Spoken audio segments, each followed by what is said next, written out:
Truth is that Olive Garden Hotel used to belong to my deceased brother, the late Honorable James Ruto Gachagua, and therefore has never been my property. This is information that most of you may be aware, as it is in public domain. Upon his demise, my late brother left a will in which, in his recognition that I can take care of his family, he appointed me as one of the executors of his estate. In the said will, my late brother directed that the hotel should be sold, among other properties, and proceeds distributed as per the will. I'm also listed as a beneficiary together with other persons named therein. In accordance with these instructions, the hotel was sold by the executors to a third party.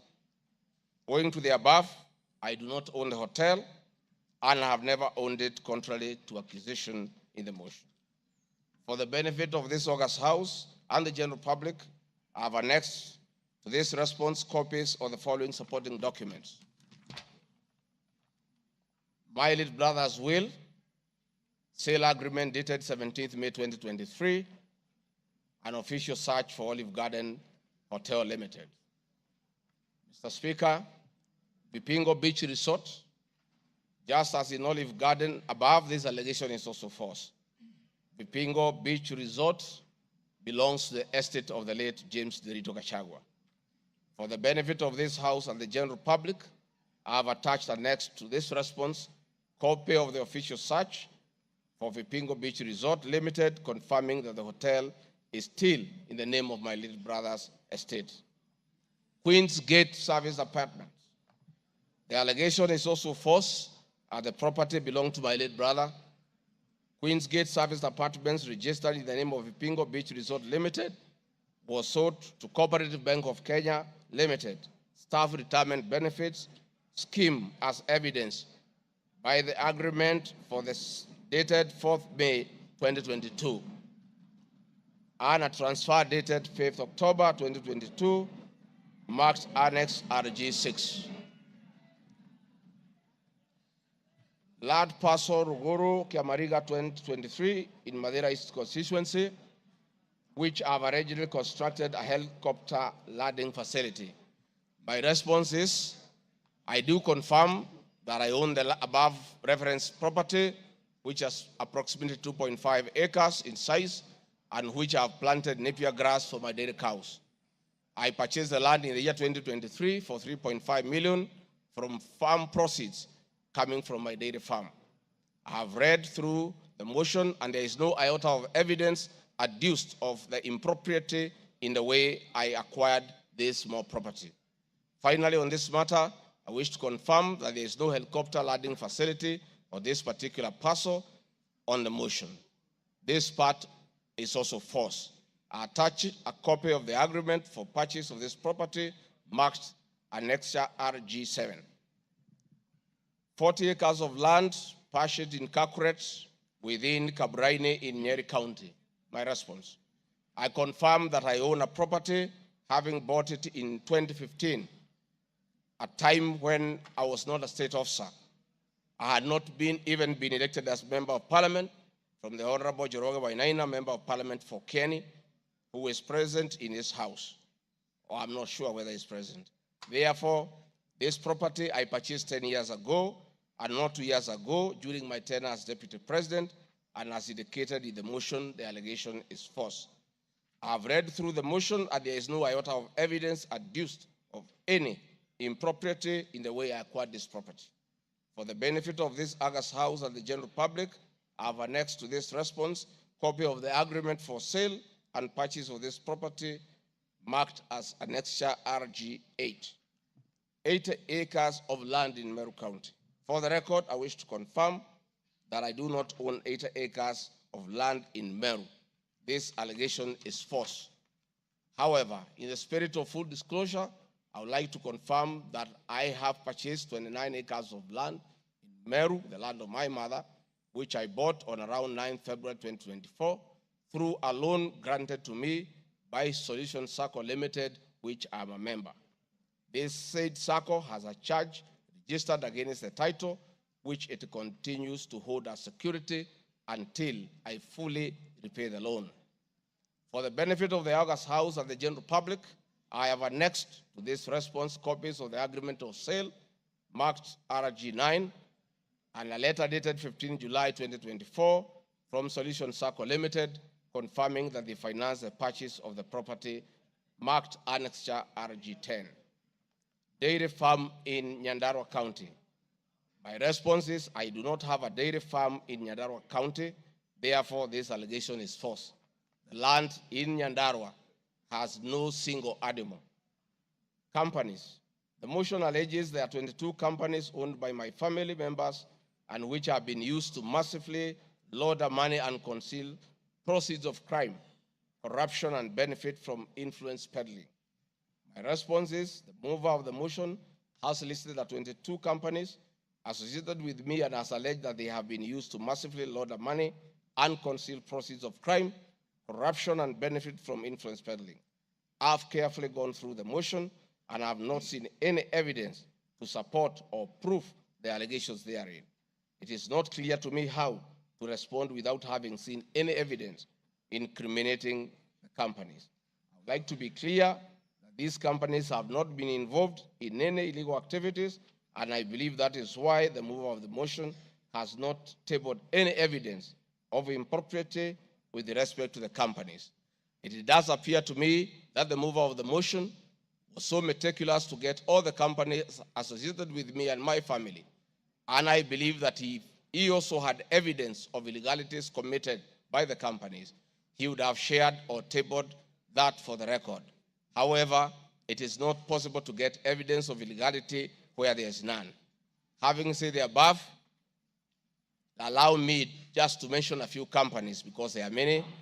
Rigathi Gachagua Foundation, this is a foundation I incorporated in 2022, and I clarify that the foundation is a non-profit making entity with the sole objective of uplifting the lives of less privileged in society. This foundation therefore does not trade, and honorable members, you are aware that by law, a foundation cannot be used to trade.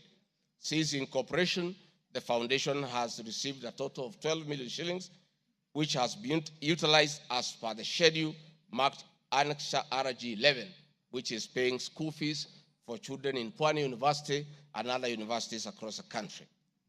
Dorcas Rigathi Foundation, because she is not here to defend herself, this is a foundation founded by my wife, Pastor Dorcas, incorporated immediately we came into office as a non-profit making entity for the sole purpose of rehabilitation of drug addicts, widows, single mothers, and orphans. A brief write-up of this foundation, together with its achievements, is annexed herewith as Annexure RG12. It is in public domain that Pastor Dorcas have been around the country doing work of rehabilitating drug addicts and helping others who have challenges. There are many other companies that are here, but I don't, because this is a house of record, I don't want to bother the members of parliament of going through all of them. I want to probably only talk about Wamunyoro Investments Limited, named after my village in Wamunyoro. This company was incorporated 21 years ago before I became deputy president, and it's a company that holds family property. Mr. Speaker, sir, I've been accused of exerting influence on officials in the Ministry of Lands to issue an allotment letter to Wamunyoro Investments Limited and using the fraudulently acquired documents in support of a court case. My response, Mr. Speaker, sir, and honorable members, I wish to confirm that Wamunyoro Investments Limited has never been issued with any letter of allotment for land in Embakasi. Wamunyoro Investments Limited purchased this land from a third party in the year 2012. The company's ownership of this property has been confirmed through two legal processes. One, a case was filed before the National Land Commission in the year 2016, adjudicated, and a determination was made that this property belongs to Wamunyoro Investments Limited. That was long before I became the Deputy President of the Republic of Kenya. Again, a matter was filed in High Court case ELC case number E242 of 2022, which was filed before I became Deputy President. All the documents filed in support of this case were filed in court before I became Deputy President, and no documents have been filed by myself in court upon becoming Deputy President. This being the case, it is not true that I have used my office as Deputy President to manufacture documents filed in this matter. The High Court found that this land legally belongs to Amonyoro Investment Limited and issued the appropriate direction. This matter has since been challenged in the Court of Appeal. I invite any honorable member who may want to be enjoined in this case to have the liberty to do so. Mr. Speaker, sir, I have been accused in the irregular procurement of mosquito nets at a cost of 3.7 billion. In response to paragraph 45 of ground 7 at page 23 and 42, paragraph 78 and ground 11 and page 36, 37 or 42 of the impeachment motion, I wish to respond as follows. It is not true, as claimed in paragraph 3 of the witness affidavit of Andrew Molwa, that I was involved in the KEMSA 3.7 billion irregular procurement of malaria nets, either directly or through proxy.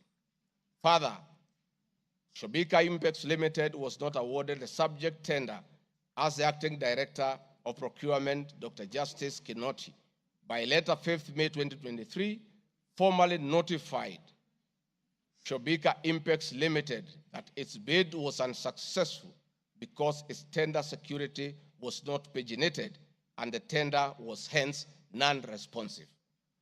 That is clear at paragraph 4 of the witness affidavit of Andrew Molwa.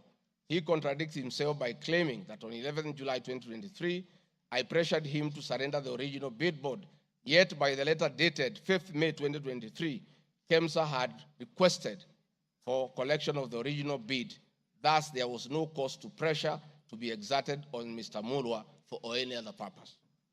I am aware of a foreign company known as Shobika Impeached Private Limited, domiciled in India, and which appointed Crystal Kenya Limited as its local agent in the year 2014, that is 8 years before Rigathi Gachagua became the Deputy President.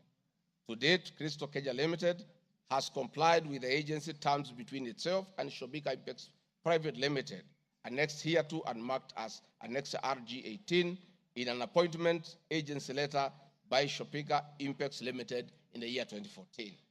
Sometime in 2023, Kenya Medical Supplies Authority advertised tender number GFATM MOL NFM 2022-2023 for supply of long-lasting insecticidal nets using the international open tendering method of procurement on behalf of the Global Fund. The monies for supply of the nets, as per my understanding, was a pure grant from the Global Fund.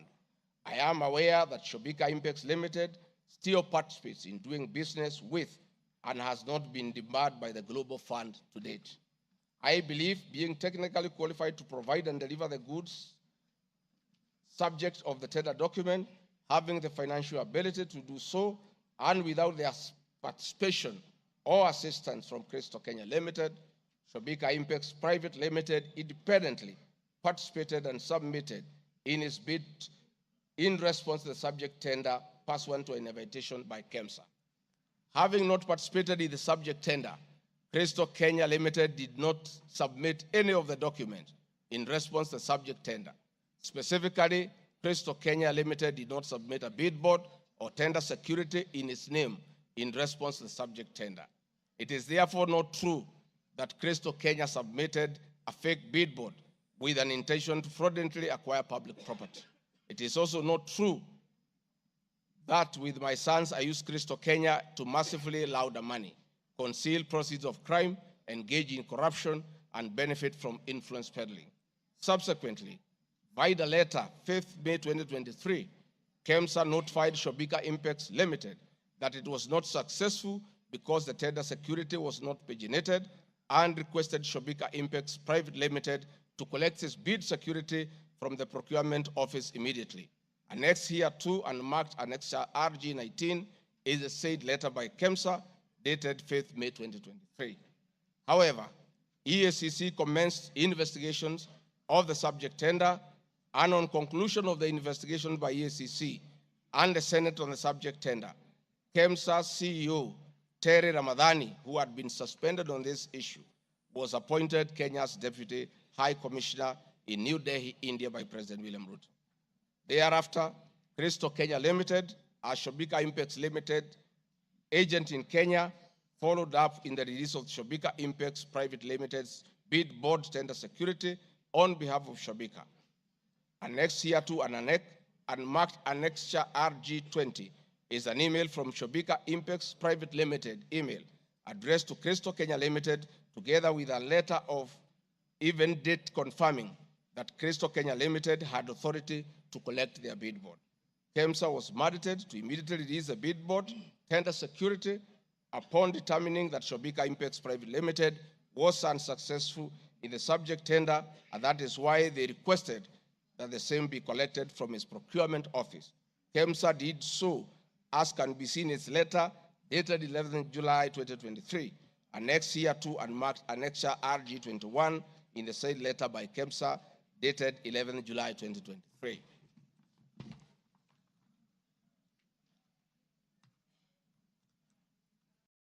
Mr. Speaker, noting that Shobika Impeached Private Limited was not successful, it did not supply any goods, and it did not receive any public funds in payment thereof with respect to the subject tender. Accordingly, I have not committed any crime under Section 45(1), 46, 47(a)(3), and 48(1) of the Anti-Corruption and Economic Crimes Act, and Section 2, 3, 4, and 5 of the Proceeds of Crime and Money Laundering Act.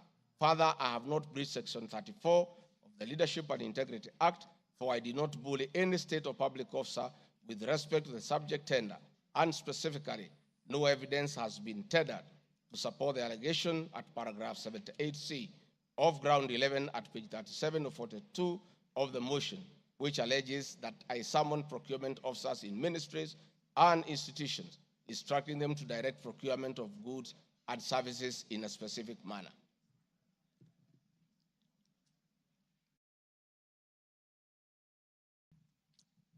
I have been accused of unnecessary and expensive renovation of the official residence of the Deputy President in Karen and Mombasa.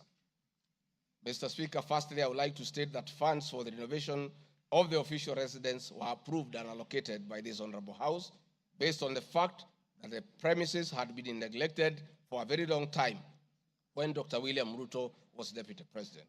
It cannot be fair that this House would proceed to impeach me because of an action that these honorable members have approved by way of appropriating monies for the renovations.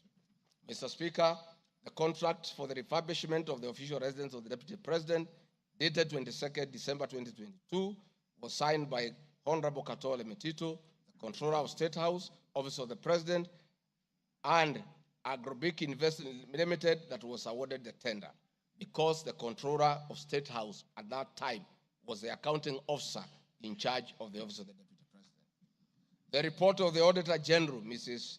Nancy Gadongo, dated 24th January 2024, on the Executive Office of the President for the year ended 30th June 2023, gave the opinion confirming that due compliance with the Public Finance Management Act 2012, the report is annexed herewith and marks as Annex RG 23. I would also like to add that the Deputy President, as Deputy President, I'm not involved in procurement processes of my office, whether directly or indirectly. I would also like to state that I do not know the company, Agropric Investments Limited, which undertook the renovations. I do not know the directors and the company. I did not participate in the tendering or supervising of the same. The motion dated 26 September 2024 alleges that on 29 January 2023, 45 million Kenya shillings was transferred to Bayani Enterprises Limited, which is alleged to be a special purpose vehicle used by me to siphon public funds. No evidence whatsoever is contained in the motion showing that the said company is in any way connected to me or that I have any beneficial interest in the said company, which I am neither a director or a shareholder. I categorically refute the allegation, which is false and unfounded. Mr. Speaker, I'd also like to confirm that I'm not a director or a shareholder, directly or indirectly, of the company called Agro-Brick Investments Limited, and I do not know its shareholders or its directors. Mr. Speaker, there is an allegation of dubiously acquiring substantial portion of the sum of 100 billion paid to Lusona Events Limited. My response, Mr. Speaker, is just like in the above other matter. I have read the motion, and I would like to state that there is no evidence that this company is linked to me. I wish to categorically state that I have no beneficial interest in the said company, and neither am I affiliated in any way to the directors and shareholders of the said company. I would also like to state that I'm not a director or a shareholder of the company and do not know its shareholders or its directors. I do not sit in a tendering committee. I am not the accounting officer of the Office of the Deputy President. I have also not had any complaints against the manner in which the company undertook the work. I am unable to confirm the allegations on funds withdrawn from the account of the company since I'm not a signatory to its account. I am not associated with the company in any way whatsoever. Mr. Speaker, the motion dated 26 September 2024 claims that I am reasonably suspected to be the principal beneficiary of the dubious transactions. However, Mr. Speaker, no evidence has been adduced or annexed to the motion to give credence to the allegations or suspicion. I categorically refute acquiring or benefiting from any funds paid to Lusona Events Limited, and therefore the allegation is false and unfounded. Mr. Speaker, I have been accused of siphoning money through St. Nicholas Rehabilitation and Industrial Training Institute Limited. My response, Mr. Speaker, is that the motion dated 26 September 2024 makes the claim that a payment of 21 million was made to a company called St. Nicholas Rehabilitation Center and Psychiatric Hospital.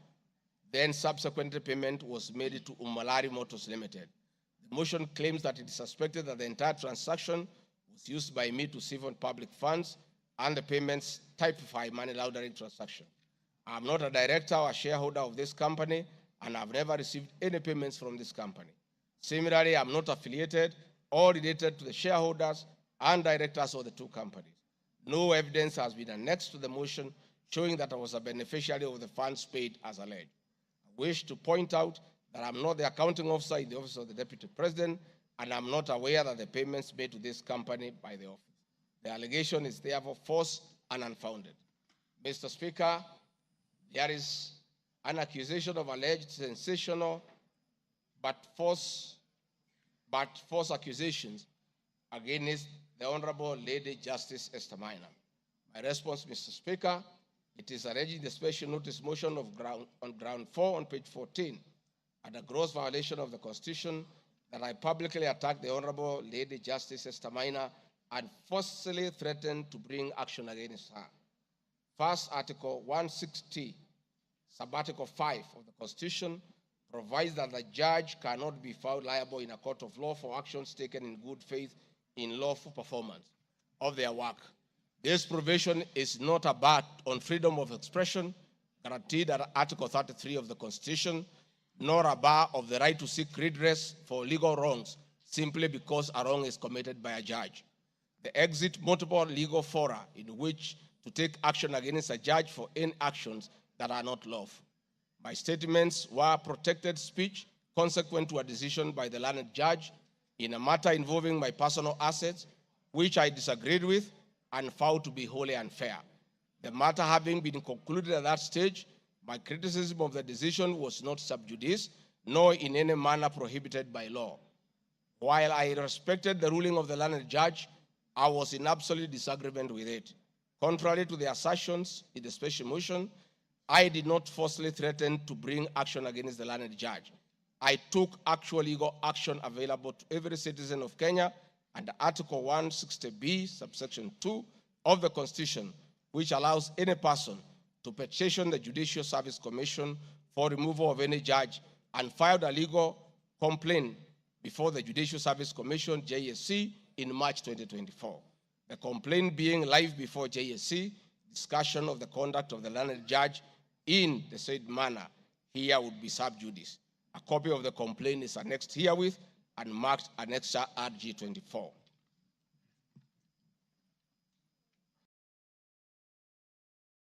Mr. Speaker, I have been accused of diverting materials meant for construction of Kilifi Malindi Highway to tarmac a private road to Vipingo Beach Resort.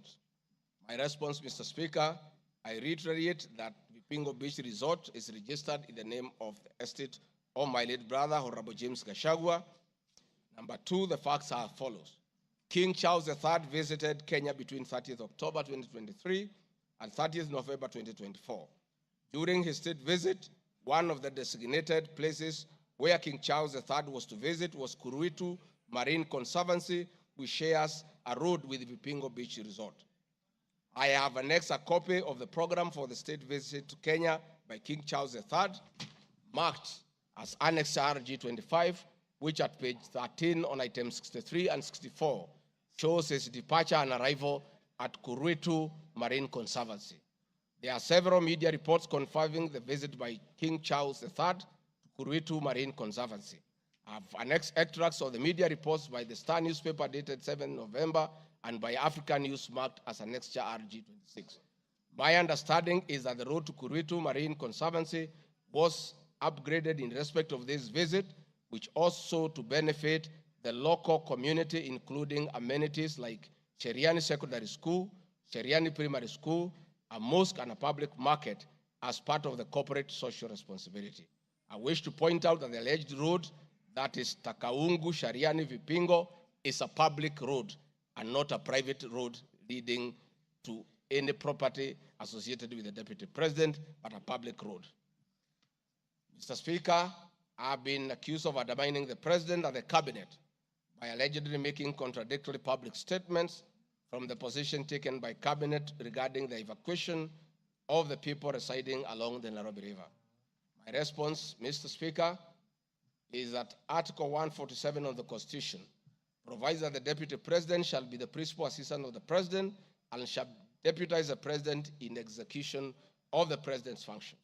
Article 28, which states that every person has inherent dignity and the right to have the dignity respected and protected. Article 29C, Mr. Speaker, states that every person has the right to freedom and security of the person, which includes the right not to be subjected to any form of violence from either public or private sources.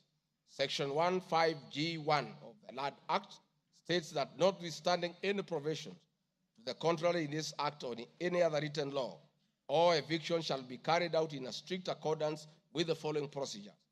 Be preceded by proper identification of this taking part in eviction or demolitions. Be preceded by the presentation of formal authorizations for action.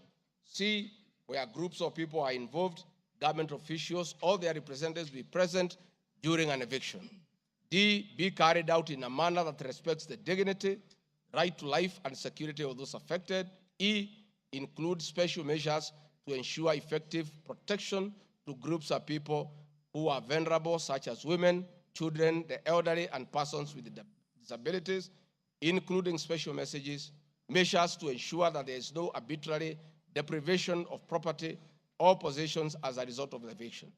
This includes mechanisms to protect property and possessions left behind involuntarily from destruction, to respect the principles of necessity and proportionality during the use of force, and give the affected persons the first priority to demolish and salvage their property.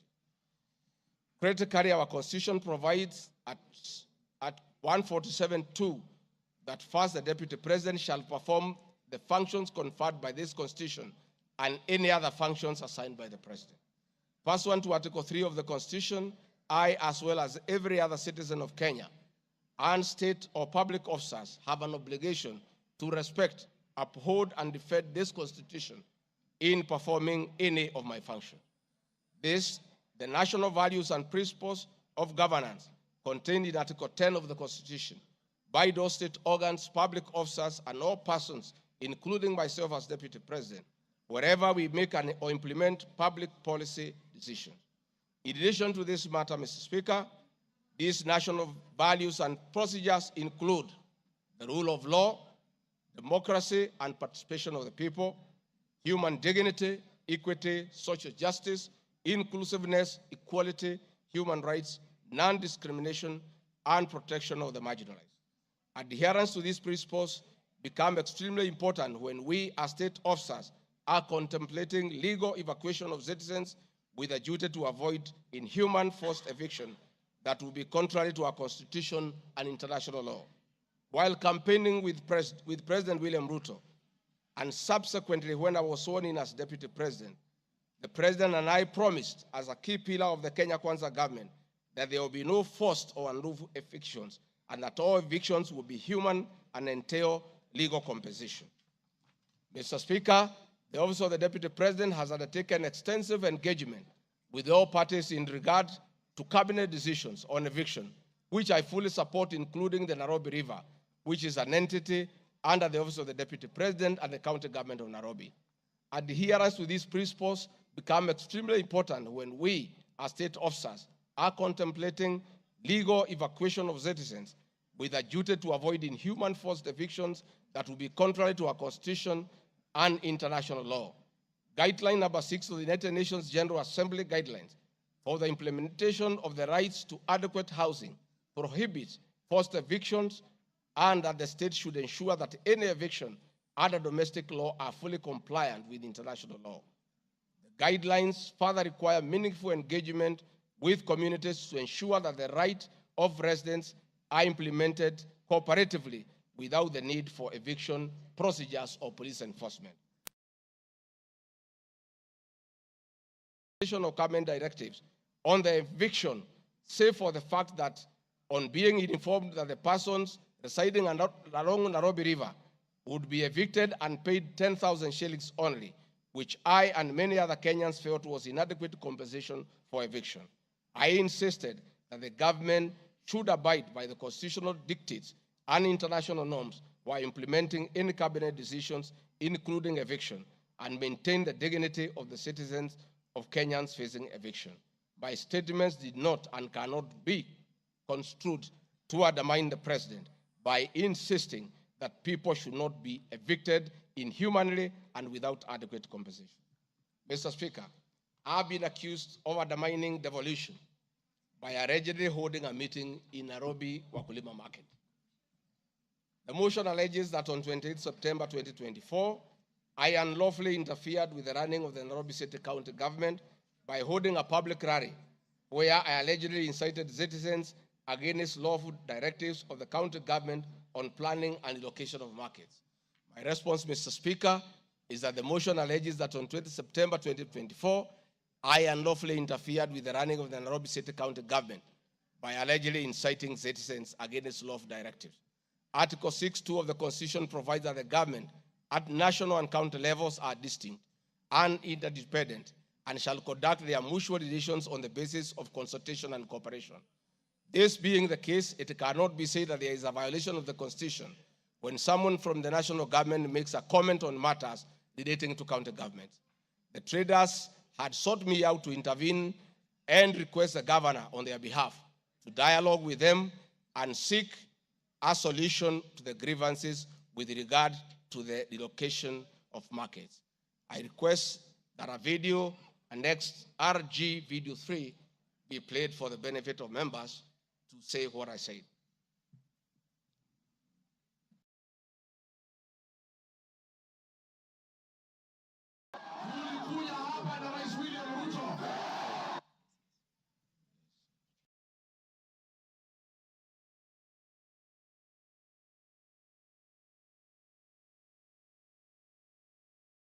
Please play the video for us.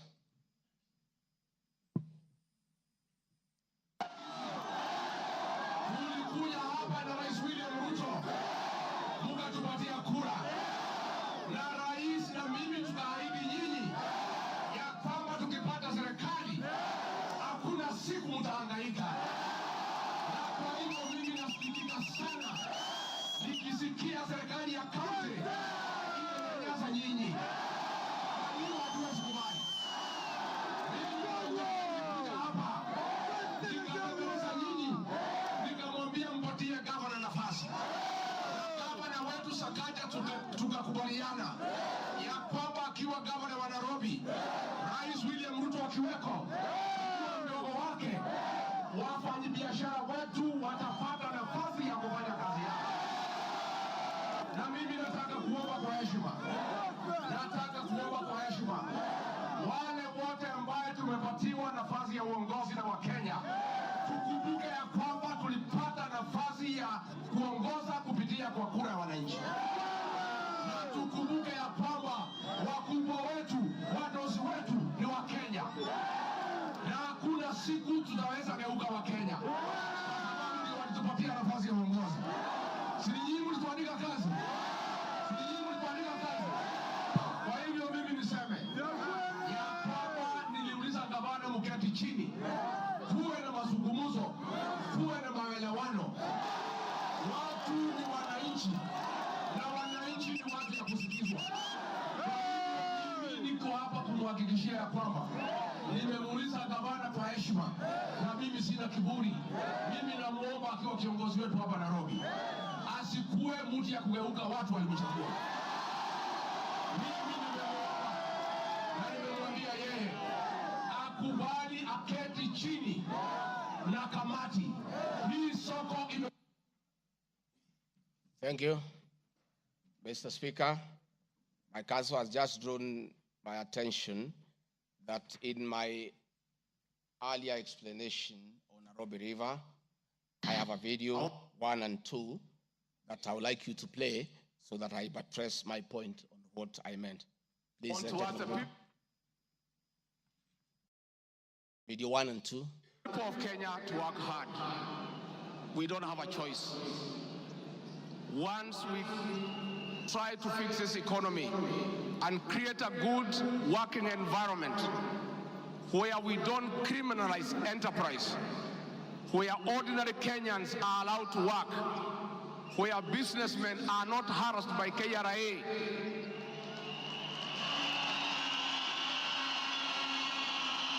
where goods belonging to the people of Kenya will never again be touched by overzealous public servants. Where again poor people will never again be evicted in brutal evictions by state agencies. And I say, freedom is here. Now, the number of fatalities from the ongoing forcible eviction by the government has risen to 3, with another tragic loss in Mathare on Monday. An 18-year-old boy died as a bulldozer brought down a church in the area just moments after President William Ruto left. The young man, who was assisting in salvaging the church's belongings, became a casualty of the demolition. Earlier on Saturday, 2 individuals lost their lives in Mukuru kwa Ruben during a similar eviction exercise. Ben Kirui reports. Monday evening, the ongoing forcible evictions in flood-prone areas tragically ended yet another life. The 18-year-old Ian Otieno lost his life in Mathare moments after President William Ruto left the area where he had been assessing the effects of floods. Bulldozers descended on homes near riverbanks, flattening structures marked for demolition. Winnie Makinda, Ian's mother, struggled to comprehend the loss of her son, a candidate in this year's KCSE. Wakaambia mtu atingatinga usiangushe hiyo kuta. Kuna hapo ndani kuna watoto wa watu. Wacha kuangusha hapo ndani kuna watoto wa watu. Akaambia wamama waache kumpigia kelele. Reports indicate that Ian Otieno was trying to salvage church properties when the bulldozer brought down the wall, leading to his sudden demise. Driver wa tingatinga vile tu alianza kubomoa hata mara ya kwanza huko mbele, alikuwa tu anakani kama hata watu wakimwambia ngojea watu watoe vitu hataki kusikia. Nilichimba hivi, mtoto wangu alikuwa anataka kutoroka, sawa. Unasikia alishika mtoto wangu na hiyo kitu hapa. Mtoto wangu akienda hivi, mtoto wangu ana hivi.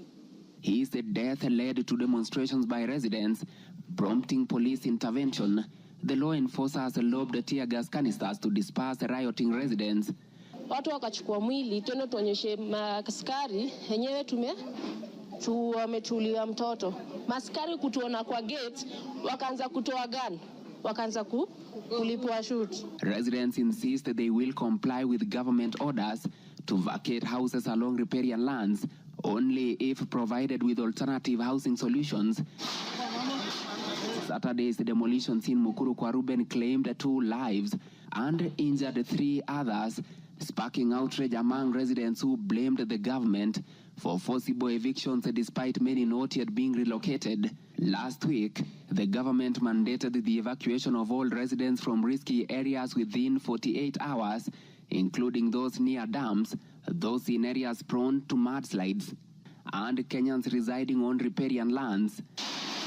Ben Kirui, Citizen TV, Nairobi. Hakuna tena mambo ya evictions katika Nairobi. Kama kutakuwa na maneno, ni maneno ya relocation ambayo itakuwa ni kwa utaratibu bila ya mwananchi kuvunjiwa nyumba. Huwezi kutoka nyumbani alafu unarudi jioni unakuta masufuria barabarani na blanketi sijui imekaa wapi. That one will not happen again.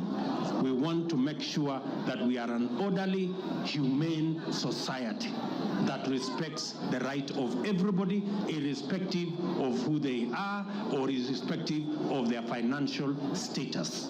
We are all equal before the Constitution. Tumekubaliana watu wa Nairobi? Vijana tumekubaliana? Thank you, Mr. Speaker. That was President William Ruto talking the same language as his deputy, that brutal and forceful evictions have no place under this administration. We have seen a video of brutal eviction.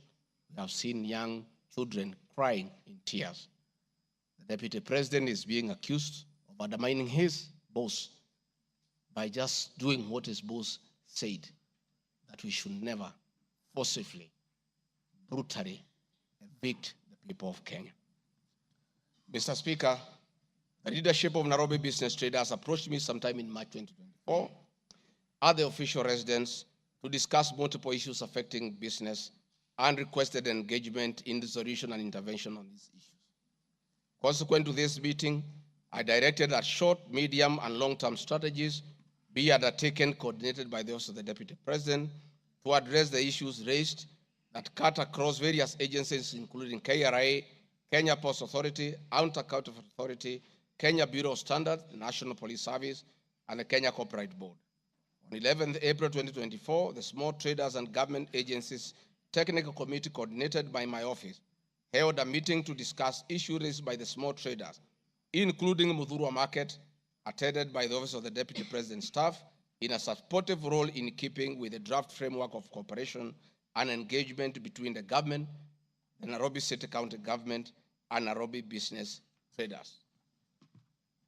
Subsequent this, Mr. Speaker, is clear that my office have been having meetings with the governor of Nairobi on various matters affecting the people of Nairobi, and hence the deputy president cannot be accused of undermining devolution. Mr. Speaker, I've been accused of undermining devolution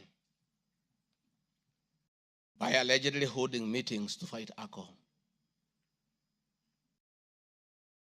I'm sorry, Mr. Speaker, if the House took it that I say the House is a theater of the absurd. I was talking about this specific charge of undermining devolution by holding meetings to fight alcohol to be discussed in this House. That, to me, is what I thought that moment. If it's 5 minutes or 10 minutes, that would be the theater of the absurd. I did not attribute in any way by trying to demean this House that I sat for 5 years, by calling it the theater of the absurd.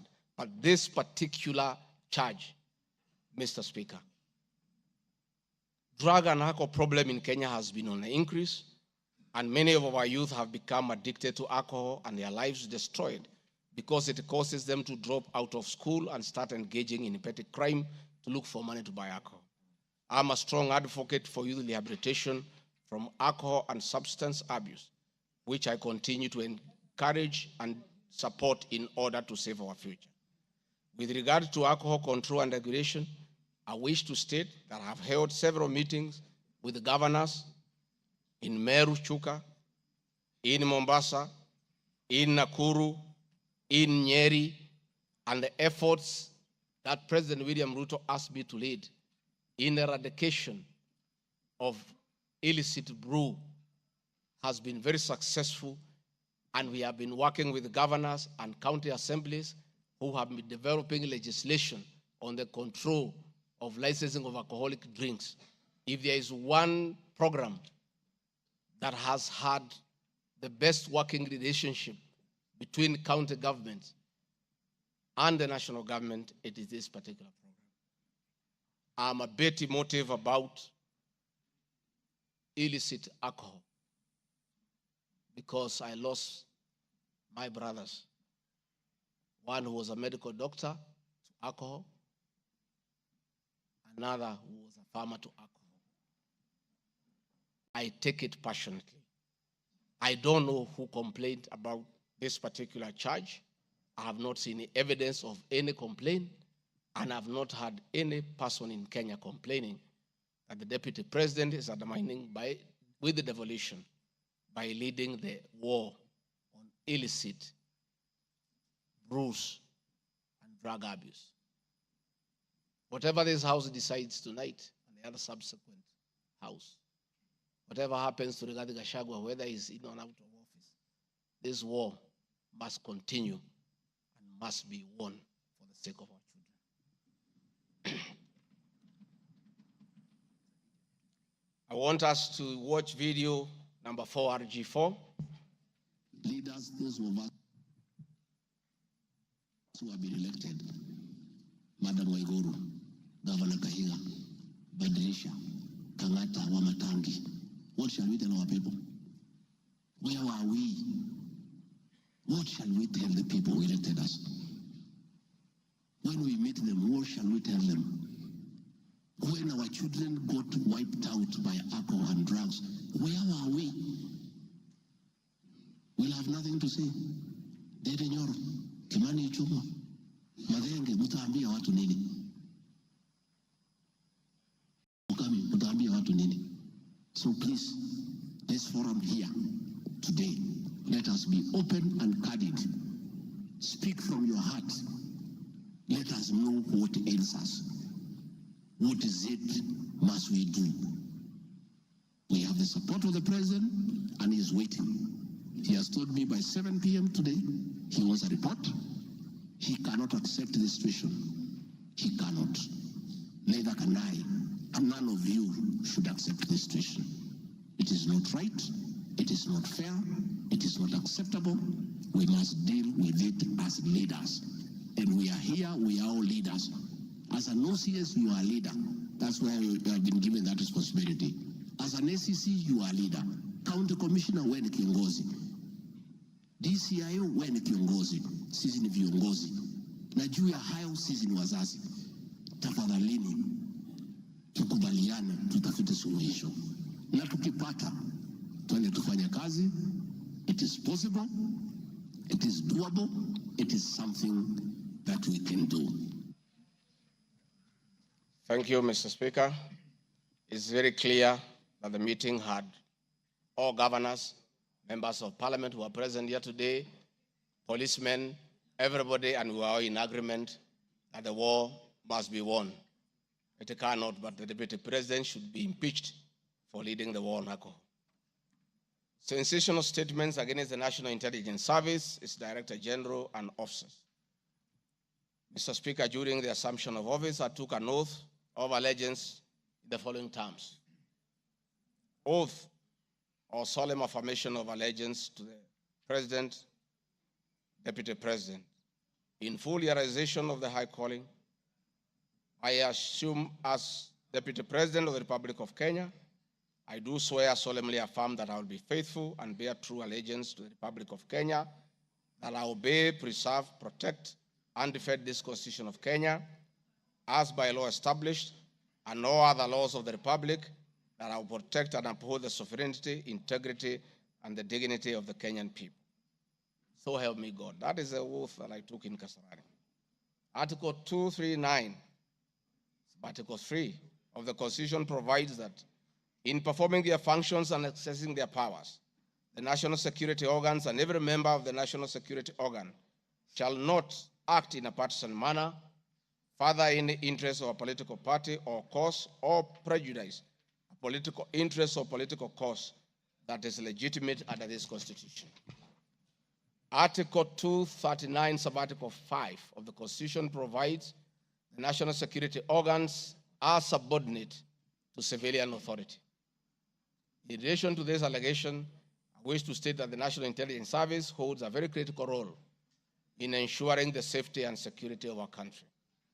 They are responsible for gathering intelligence and share it with all our law enforcement agencies to ensure that the country is safe at all times.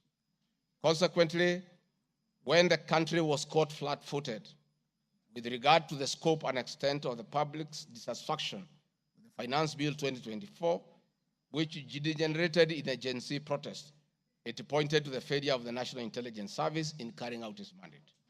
I am persuaded that the National Intelligence Service ought to have known beforehand that the public was completely opposed to the Finance Bill, and they ought to have briefed the President before the protest began, and this would have caused a change of tact by government regarding the proposed bill, and the protest which culminated in the loss of innocent lives and destruction of property could have been avoided. Hence, I expressed my opinion on this in my public media briefing in Mombasa, and my utterances were not any different from what happens in other countries when there is a lapse or failure by the intelligence agencies. The nation has witnessed unfortunate instances of several extrajudicial killings, abductions, and disappearances. I firmly believe that if the National Intelligence Service had acted diligently, these instances would not have been witnessed. Under the Constitution, the government agencies are supposed to be accountable to the Kenyan people, including the National Intelligence Service, and calling them out when a dereliction of duty does not amount to undermining them. I am also aware that the Kenya Kwanza government has been at the forefront in calling out officers who do not seem to understand their work. Recently, my boss, the president, publicly complained that there are some PSs and CSs who did not seem to understand their role. Please play for me video number 5, RG5. On President William Ruto has today described some members of his cabinet as utterly clueless and uninformed about the dockets they occupy. And in a sign of trouble for cabinet secretaries, the State House gates were shut for those who arrived late, with both President Ruto and his deputy Rigathi Gachagua giving a sharp tongue lashing to the latecomers. And our Citizen TV's Timotai Goin reports the atmosphere at the State House, Nairobi, left little doubt on President Ruto's disappointment with a vast section of his 22-member cabinet.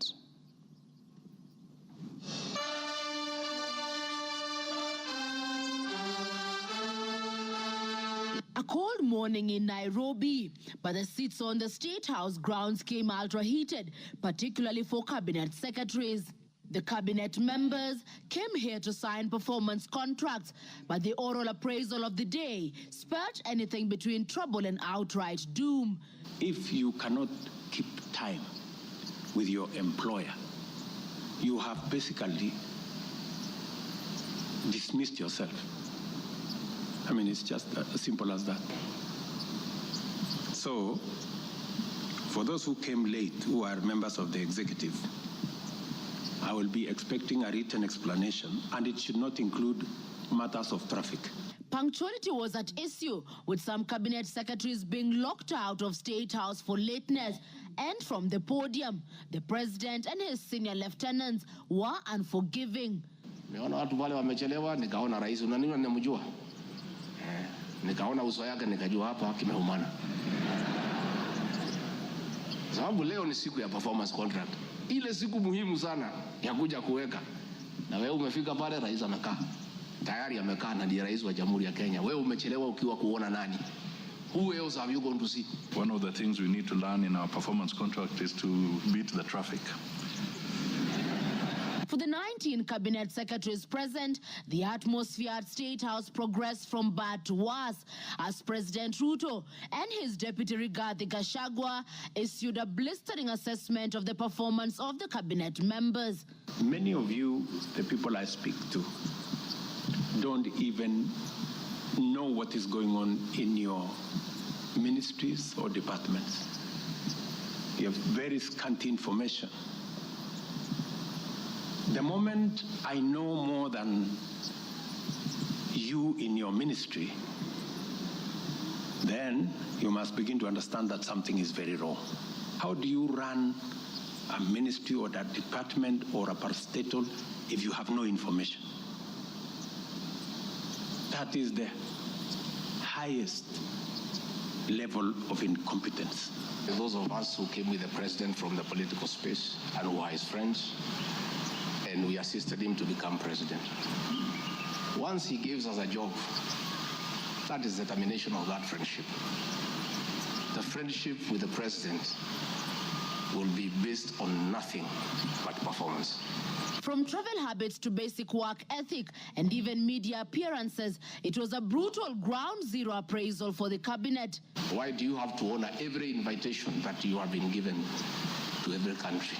Your Excellency, at times we have tried to hold cabinet committees, we can't. 5, 6, 7, 8 ministers are out of the country. Some change clothes at the airport from one country to another. That is the truth. Why can't you regulate yourself? If the president was to travel and honor every invitation, he will be out of this country the whole year. You just have to decide what is useful and other things you can leave to our ambassadors out of the country. So when you hear my deputy saying, find time, travel, but travel and see the people who have hired us, you know, go to different parts of Kenya so that you can get feedback from the public. We have done so much as an administration, but the information is not out there. Our ministers are quiet. They are called for TV interviews, they don't show up to say what they have done. And then the media have a field day because nobody talks for government. I would rather we spend more time explaining to the people of Kenya what we have done in our respective dockets as opposed to travel. And if we have to travel, let's travel up a country to where our Wananchi are and explain what we are doing. And I remember I called CS Chelugui. I didn't find him, so I called his PS and I found her and I explained to her, I told her, look, the public is not understanding this. Did I call you or not on Sunday? You know, I told you this is what the public is saying. Please do more sensitization on Hustler Fund Phase 2. With a very public expression of disappointment in his cabinet, President Ruto has triggered speculation on changes in government as his administration approaches the end of its first year in office. From punctuality to work ethic and general performance, the proverbial axe could well fall somewhere. With the performance contracts expected to foster a culture of high performance in the public service and also ensure that public resources are properly utilized, it is also set to offer a framework for President William Ruto to reward performers and also institute sanctions on non-performers. Chamutai Goin, Citizen TV. Mr. Speaker, President William Ruto, my boss, and I have been calling out senior government officials when they fall short of expectations. The Director General of the National Intelligence Service is no exception. He's not above the law. He's accountable to the people of Kenya for his performance. And I have had an argument that we should not call out those in the security sector. I would like you to play the next video. We have the most incompetent Inspector General of Police, I think, in the world. The most incompetent in the whole world. His incompetence may not necessarily play out when things are working, but when things get to a head and you need some decisions to be made, I can tell you for sure, the gentleman we have as an IG cannot make any decision. Nataka tumwambie ule mtu wa sinema mingi anaitwa nani ule mtu? ule sijui anaitwa DCI, ule anaitwa nini? Ule mtu anaitwa Kinoti awache ujinga. Huyo bwana Kiboti awache ujinga. Sio kama tunaelewana? Huyo Kinoti hakuna kitu amefanya kwa hii Kenya ya kisiasa. Yeye ni mtu ya sinema. Anaendesha makesi kwa magazeti. Anatuandikia barua, sijui barua ya kilomita ngapi. Mr. Kinoti, please save your time. Stop writing to us long letters. Leave matters of elections to IEBC.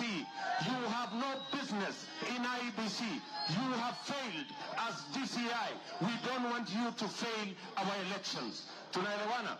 Huyo bwana Kinoti awache hiyo ujinga yake anaendesha pale, kwa sababu anatukasirisha. Huyo bwana Kinoti tunataka tumwambie awachane na watu wa IEBC wafanye hii uchaguzi. Alipatiwa kazi ya kufanya criminal investigation. He has never done anything. Ile kesi yote anafanya kesi kwa magazeti. Akiambiwa apeleke evidence kule kotini ameshindwa. So bwana Kinoti, wacha sinema. You have failed and wait for August so that you can. Honorable members, that was President William Ruto as Deputy President criticizing IG Mutiabai, DCI Kinoti. Rigathi Gachagua has learned his job from his boss, that public officers must be called to order when they fell short of expectation. And I never saw anybody bring William Ruto here for impeachment for criticizing the IG or the DCI. This is a very unfair allegation.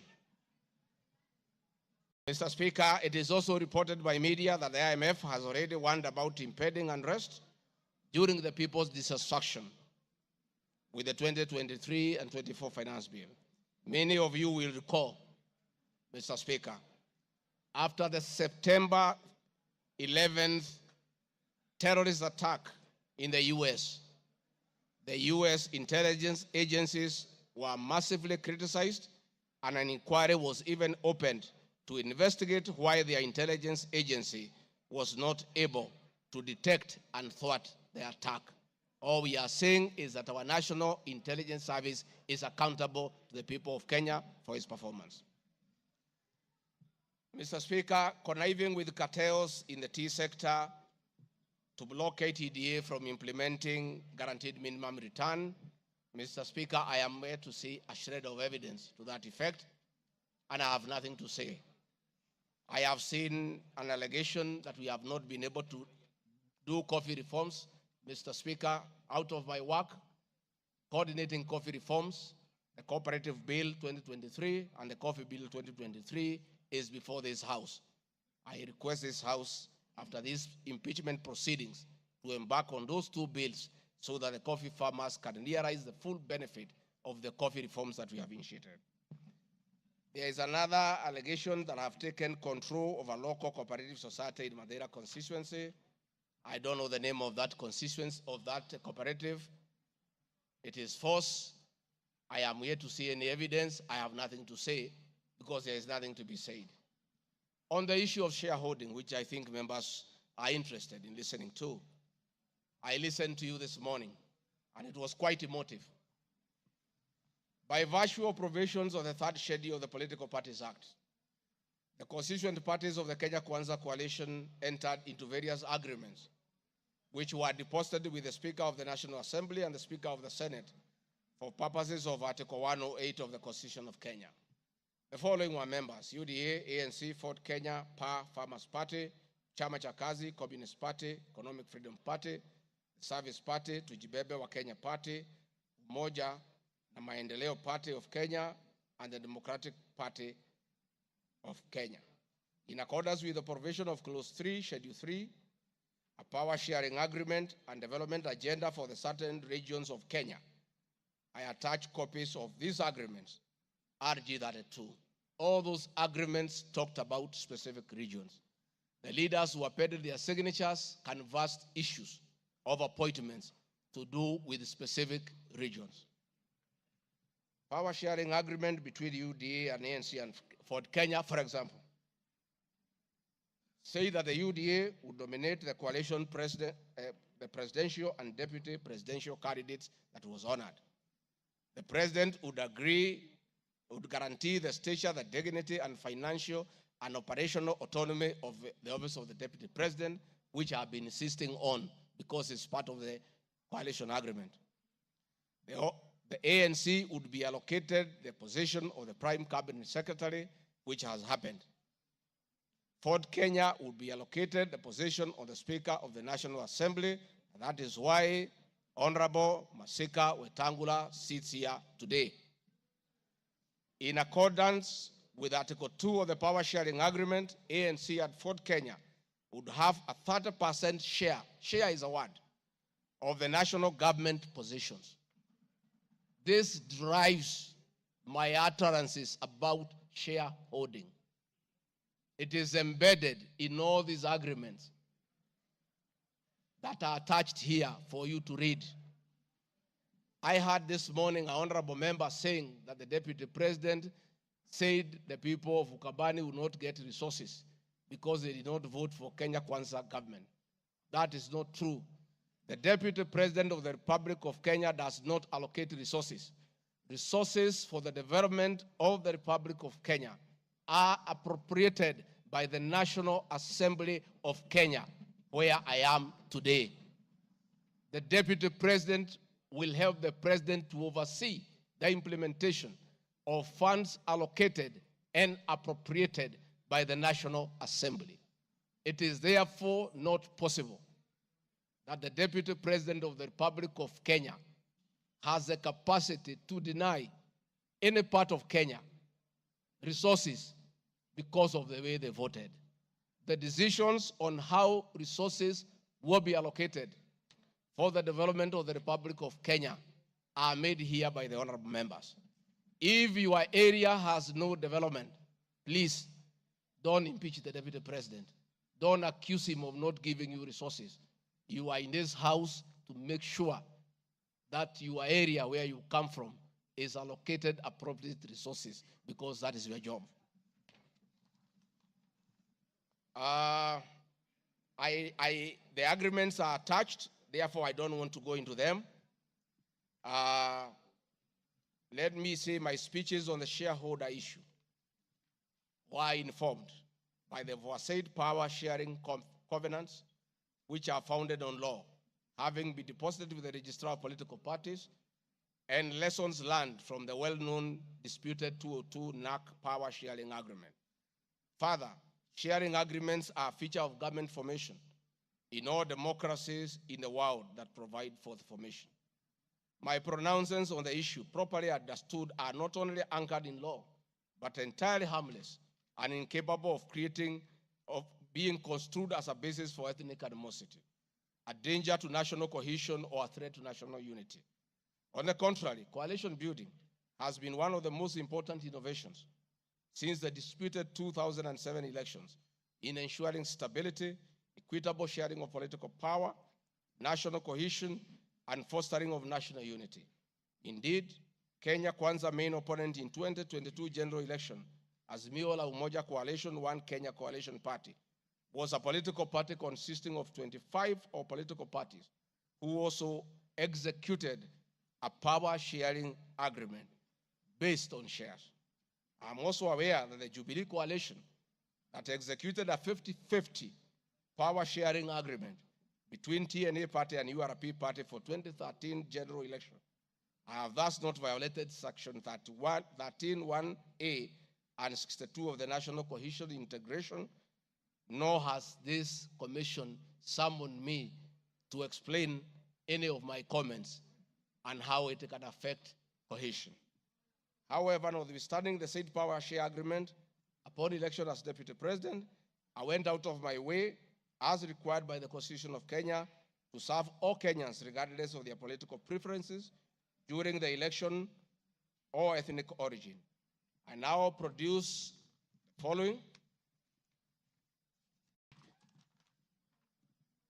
video showing some of my speeches all over the country as marked RG Video 7.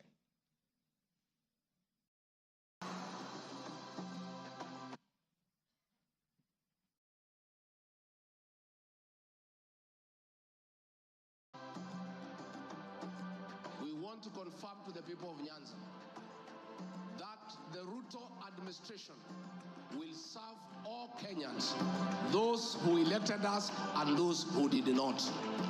Kenya hii kila mtu afanyiwe kazi, kwa sababu kila mtu analipa kodi. Mimi sikusema Kenya ni ya nilisema serikali, mkiunda serikali wale wanakusaidia kuongoza, unatakiwa uweke wengi wale walikuamini na wale walielewa manifesto yako. Mimi nimetembea Kenya, si mnasema nilikuwa Mombasa, hii hapana mlima. Mimi nilikuwa Wajir, hii hapana mlima. Nilikuwa Garissa, hii hapana mlima. Nilikuwa Mount Elgon. Nandi nimekuja karibu mara 10. Eldoret nimekuja karibu mara 6. Kericho nimekuja mara 4. Tea conference ya chai tulikuwa na nyinyi, niliweka Kericho. For now, kazi yetu ni maendeleo. Tutafanya kazi na viongozi wote, akiwa wa chama ile, akiwa wa chama hii, we don't care. This is a time to serve the people of Kenya, and we shall work with all elected leaders, irrespective of their political affiliation. Mr. Speaker, copies of documents demonstrating my efforts within the mandate allocated me by the President to address security issues and economic equalization programs and policy in historically marginalized areas is Annex RG33. The decision to embrace the broad-based government following the dissolution of cabinet after the Gen Z protest. I attached my video during the launch of the Honorable Raila Odinga's quest for EU chairmanship at State House, again as a demonstration of my embracing the broad-based government.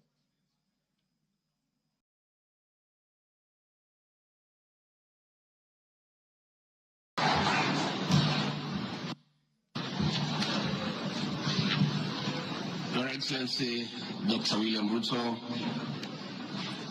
President of the Republic of Kenya and Commander-in-Chief of the Defense Forces, Your Excellencies, Heads of States and Government present, Your Excellencies, Ambassadors and High Commissioners and members of the Diplomatic Corps, Heads of Delegations, Members of Parliament and all dignitaries present, good morning. Your Excellency, let me say this is a great moment for our country. What a day, what a moment. We are here, Your Excellency, as a country to unveil Kenya's finest to go and lead Africa. It's a proud moment for this country. And I want to say, Your Excellency, the people of Kenya have been united to a man by the candidature of the Right Honorable Raila Odinga to be the chairperson of the African Union Commission. This is a quest that has brought pride to our nation. And I would like to tell the leaders here from Africa and the representatives that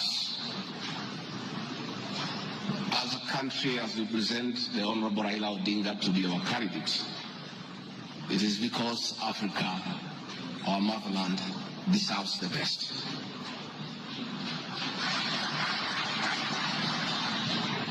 The passion and zeal of the Right Honorable Raila Odinga in Pan-Africanism is well documented. Passion knows no age, knows no limit. In the person of the Right Honorable Raila Odinga, he'll join the ranks of Jomo Kenyatta and Kwame Nkrumah in pushing the agenda for Africa. I therefore want to say, Your Excellency, the lessons of today are that Raila Odinga, the Right Honorable, is a man of great resilience, endurance, and perseverance. Today, you are going to unveil the transformation of the Right Honorable Odinga from a national leader to an African statesman. And for us in leadership, we have learned great lessons of resilience, endurance, and perseverance. Somebody may ask, why is Rigathi Gachagua, who has before had issues with the leadership of Raila Odinga, as a truthful man, had nothing against him. It's only that we were competing for the same position between him and my boss. Now that he is going for a bigger seat in Africa, all of us, from the president, I, and the rest of Kenya, are behind him. And the Right Honorable Raila Odinga, as a man who listens to the ground, let me confirm to you, I've listened to the ground, and all Kenyans across the political divide, across communities, are in support of your candidature, and we wish you well. Before I call Your Excellency, let me acknowledge the place of family, not just in our lives, but in leadership. I think it is a great moment for the Right Honorable Raila Odinga. It's appropriate that I acknowledge on behalf of the country the role Mama Ida Odinga has played in the life of this great son of this land. Mama Ida Odinga, we salute you as a country for having been a very strong pillar to your husband in very difficult times, and in his lowest moments, you have always been there for him. We ask families to support their spouses. So Mama Ida Odinga, as we wish you happy birthday, it is my hope and prayer that your next birthday will be celebrated at Addis next year. And if you invite President William Ruto to come and he's not able to come, Mr. President, I'll be very happy for you to send me to represent you in that great birthday. We therefore want to say as a country, it's a great moment. And the Right Honorable Odinga, I have noted with a lot of appreciation, my wife, Pastor Dorcas, who is a very prayerful woman, has been praying for me and the President daily. And I noted from yesterday she has added you in her prayer. And because her prayers work, we have no doubt that you will get this seat. Mr. President, it is now my honor to request you to come and anchor Kenya's finest and embark on a journey of transformation of the Right Honorable Raila Odinga from a national leader to a great African statesman. Thank you, Mr. Speaker. President William Ruto has many times appreciated my people issues and has repeatedly pronounced himself. Let me have the video number 9. And speaking of deputies,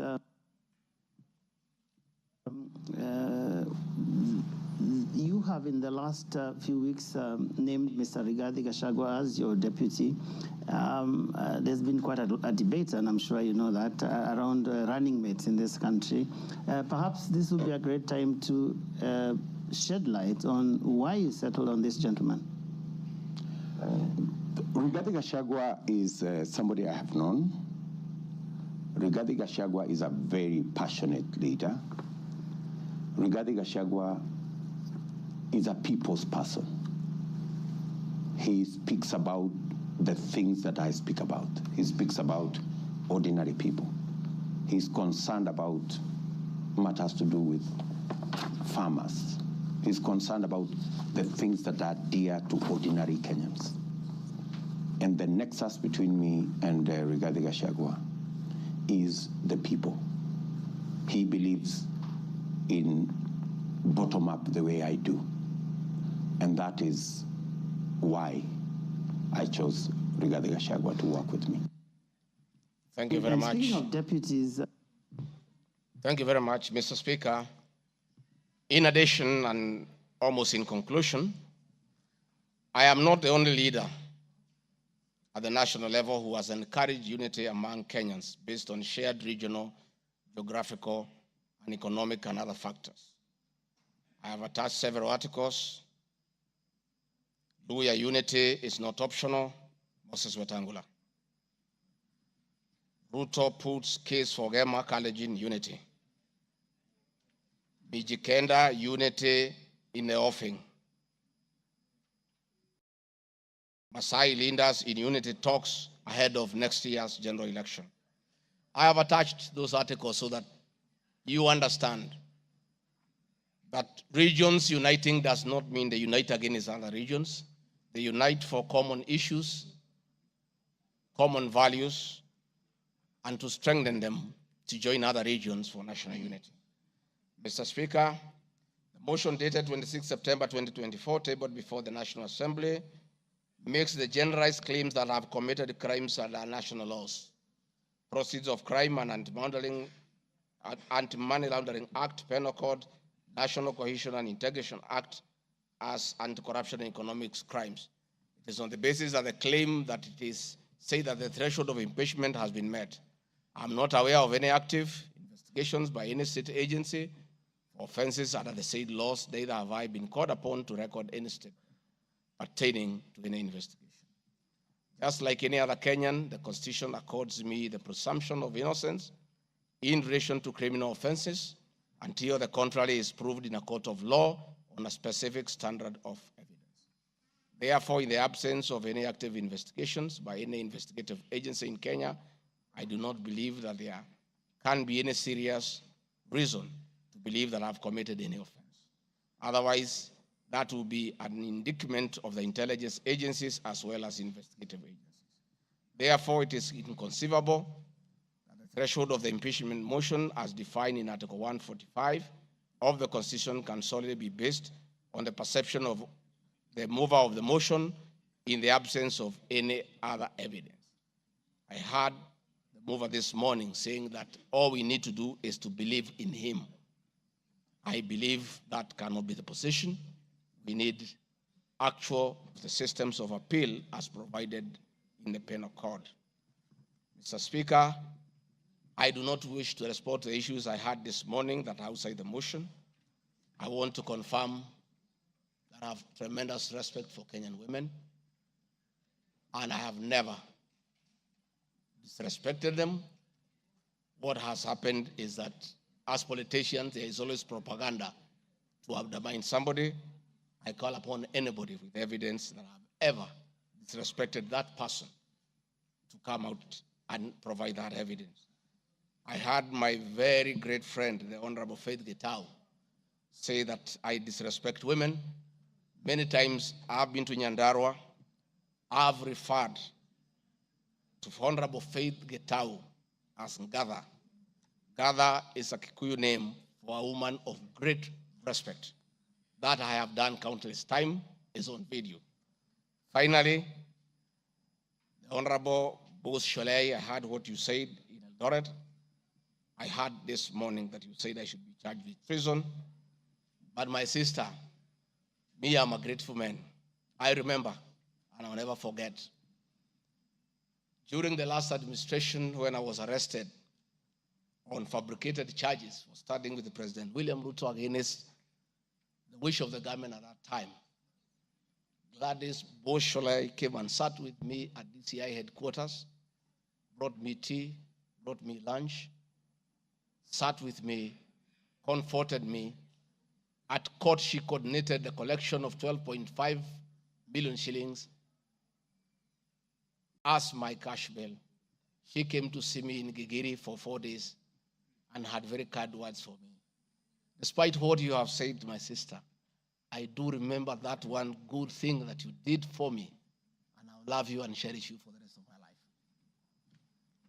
Finally, Mr. Speaker, as I wind up, I want to appeal to this Honorable House to consider the allegations against me by the mover of the motion, weigh it against the attached evidence, weigh it against my defense, and the attachments and the videos that I've played in his house. And exercise your mind and exercise your discretion. Search your conscience and decide if Rigathi Gachagua is guilty of any of those allegations or is undergoing a political process. If you are so persuaded and you search your conscience without any intimidation or coercion or inducement, and you think is the right thing to do, please go ahead and do so. If you search your conscience and listen to the issues that have been adduced here, and you find that there are no grounds to impeach the Deputy President of the Republic of Kenya, please make the right decision. But as you do so, many members who are in this house remember what President William Ruto as Deputy President went through. And most of us stood with him. Rigathi Gachagua underwent 4 years of persecution. Others were persecuted. But we took a firm stand because we believed we were doing the right thing.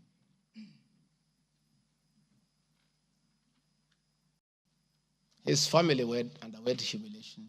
His friends underwent humiliation. He was a haunted man.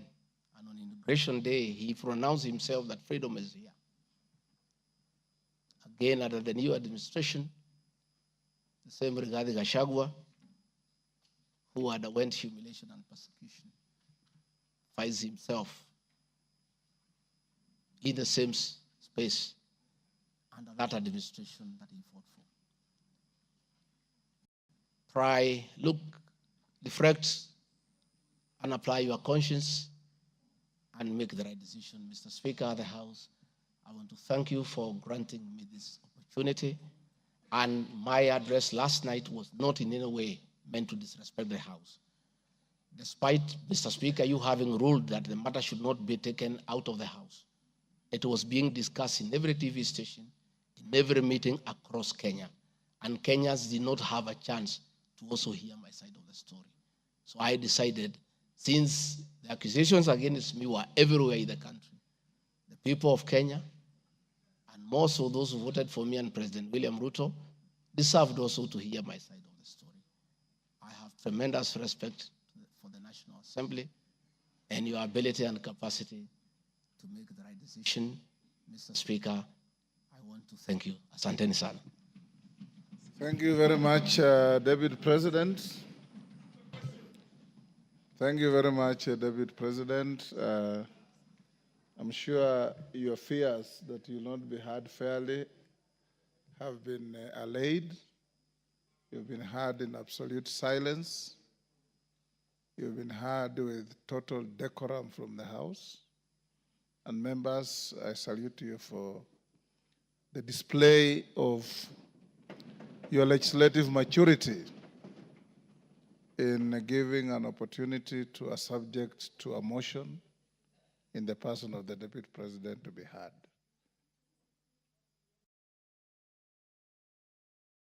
Is it Rosa? The proceedings are still going on. Who is praying? Yes, Senior Counsel. These proceedings are still going on. Yes, indeed. Mr. Speaker, this is a House of Record, and I had wanted to rise under Standing Orders 65, 67A, and 67B. Two of those points you've already covered, Mr. Speaker. It is important that the record reflects that although the standing orders do not require that we listen to the witness in silence, indeed we did. Yes, absolutely. Secondly, that there was compliance with the Standing Order 67B2 in giving the witness a maximum of 2 hours. But there's a third one, Mr. Speaker, which I think should go on record. Standing Order 67A also requires that the witness be entitled to appear in person or with counsel.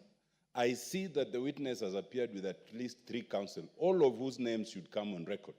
so that the record shows that counsel were actually allowed to the chamber. I see my friend Advocate Ongoya, my friend Advocate Njiru, so that there is no incompleteness of the record. I beg, Mr. Speaker. That is a fair comment.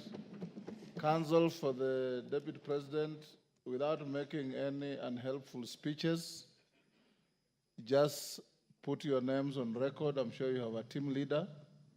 The team leader will introduce himself and introduce his accompanying colleagues. Ongaya. Thank you so much, Mr. Speaker, sir, and thank you so much, honorable members. The team representing the Honorable Rigathi Gachagua, the Deputy President in these proceedings, is as follows.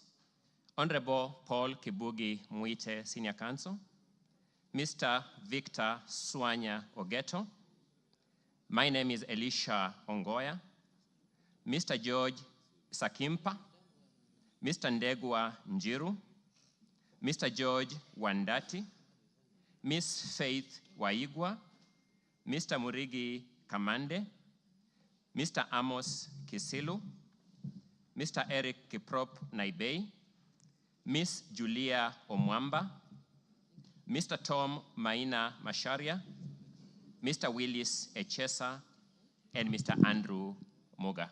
And that is all. Thank you. And apart from the three of you, the rest are within the precincts of Parliament? Are within the precincts of Parliament, save for Senior Counsel Paul Kibugi Muite, who sought to be excused from attending today, but is part of this team, and we are under his supervision and guidance. Thank you. From here, we'll proceed as follows.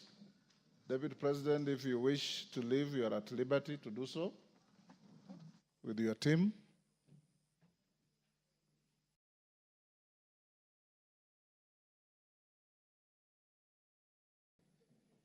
Na mwengi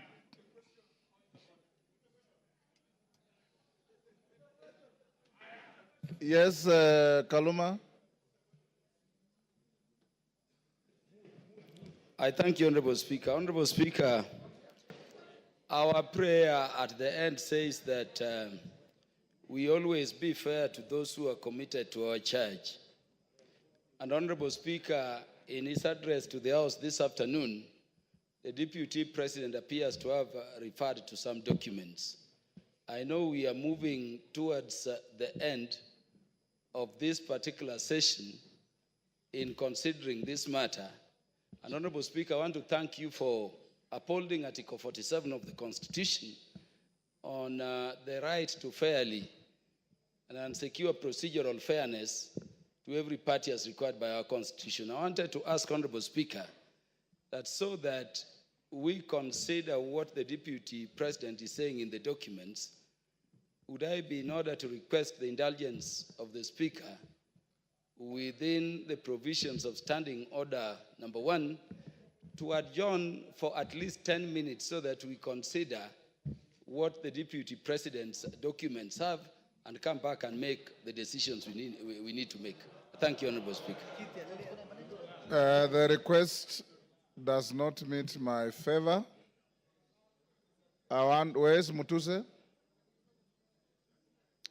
Mutuse, you have 30 minutes to reply.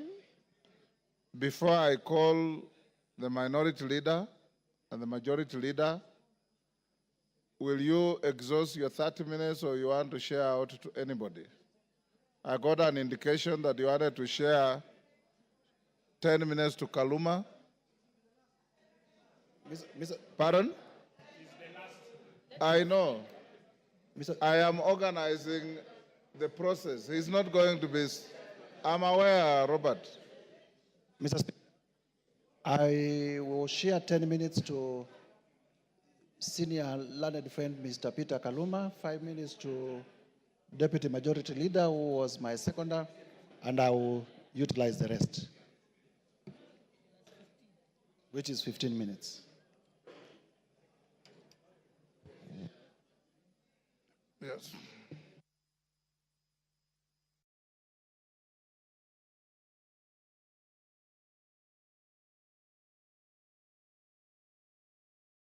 Honorable Mutuse, only you has the right to a second bite to the motion.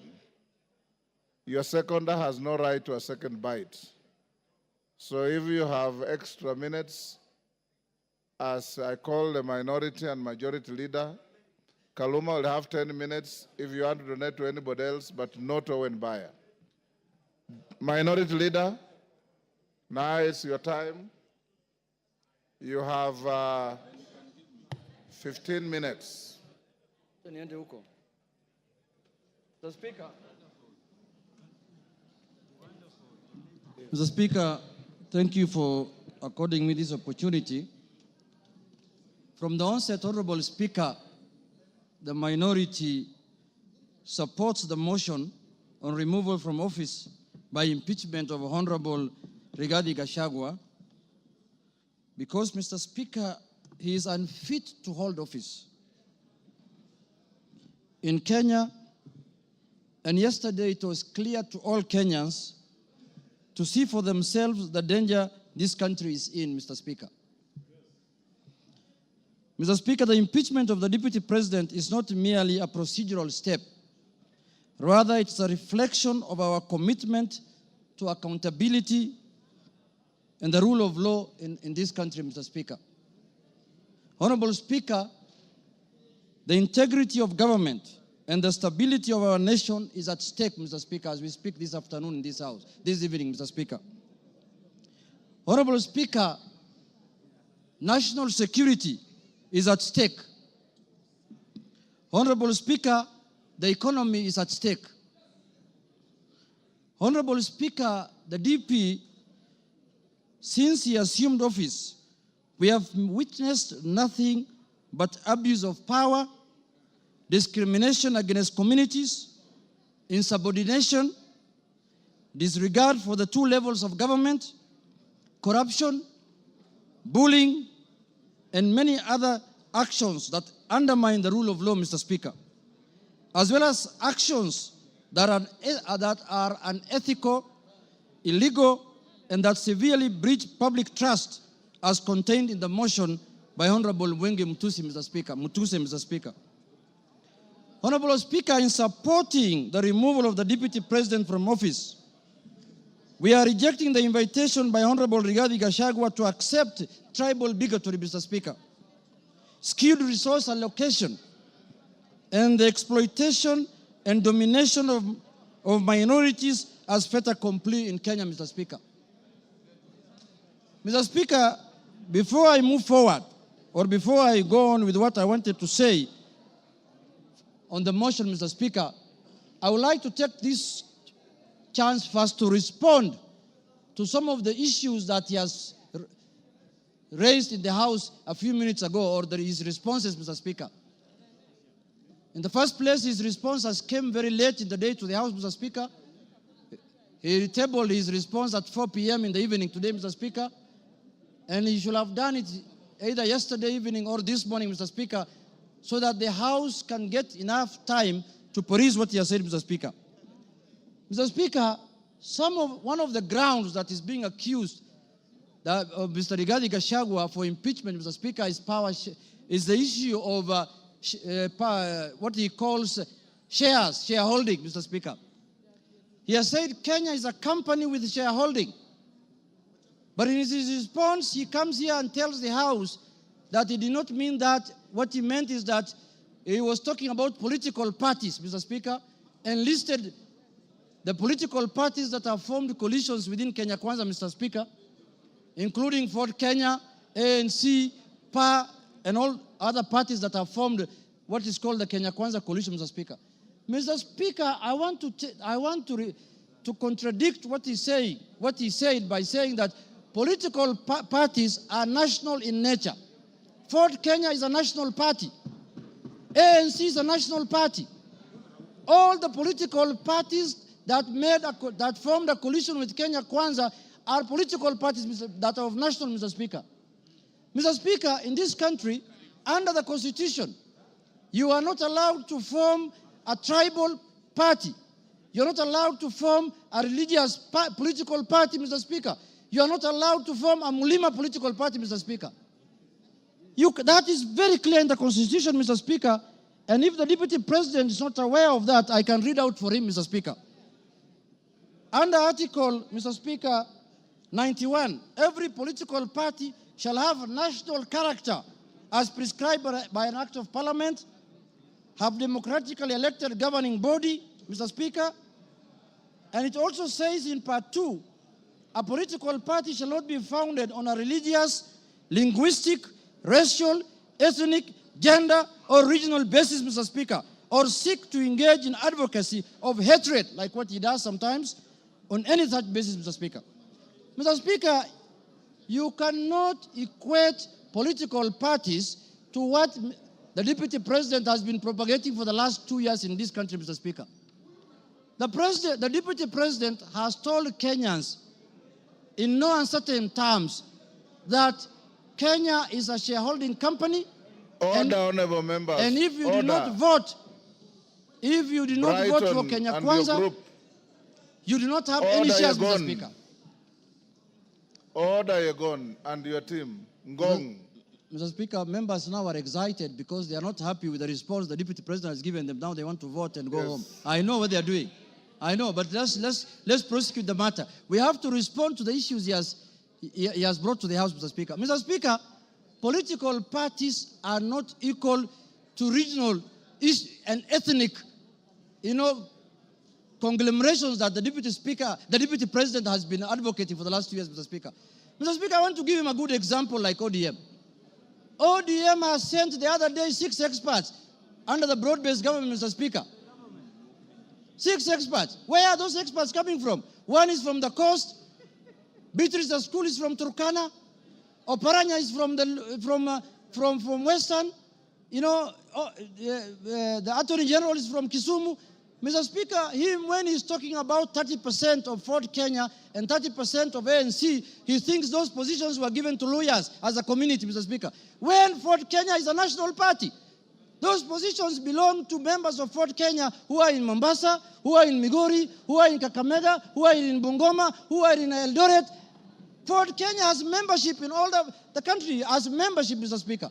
So, Mr. Speaker, that ground is not, he cannot controvert that ground by saying that he was talking about the power sharing within Kenya Kwanza. No, he was talking about ethnic groups, Mr. Speaker. He said this government was formed by 2 ethnic groups, and that's how they are going to share power, Mr. Speaker. So that ground stands, Mr. Speaker, and that ground is impeachable, Mr. Speaker, on the Deputy President.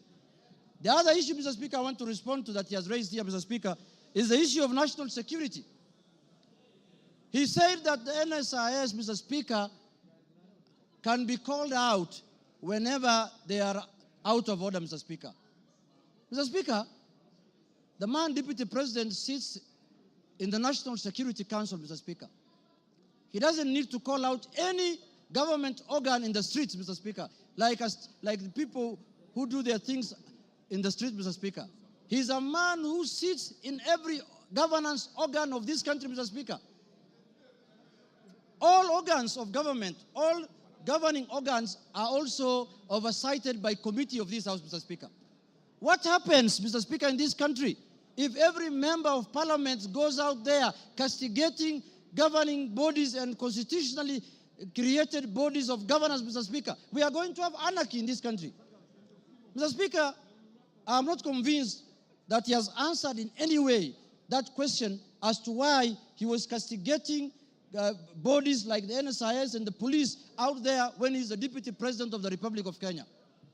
On that ground, Mr. Speaker, I feel he's impeachable on that, Mr. Speaker. He has not given us any sufficient answer to that question, Mr. Speaker. Mr. Speaker, the issue of Justice Maina. He said that he was not attacking her because of the judgments she rendered against him, Mr. Speaker. And he said that he had filed a petition with the Judicial Service Commission, Mr. Speaker. He who wants equity must come with clean hands. You cannot castigate a judge in the rallies, in burials, and then you want JSC to listen to you. You can't have both ways. If he wanted JSC to deal with that matter, if he was unhappy with the way the judge has handled his case, Mr. Speaker, he should not have castigated her in a burial, Mr. Speaker. He should not have talked about her in a very demeaning manner, Mr. Speaker. He should have kept his cool and filed his petition with the Judicial Service Commission, Mr. Speaker.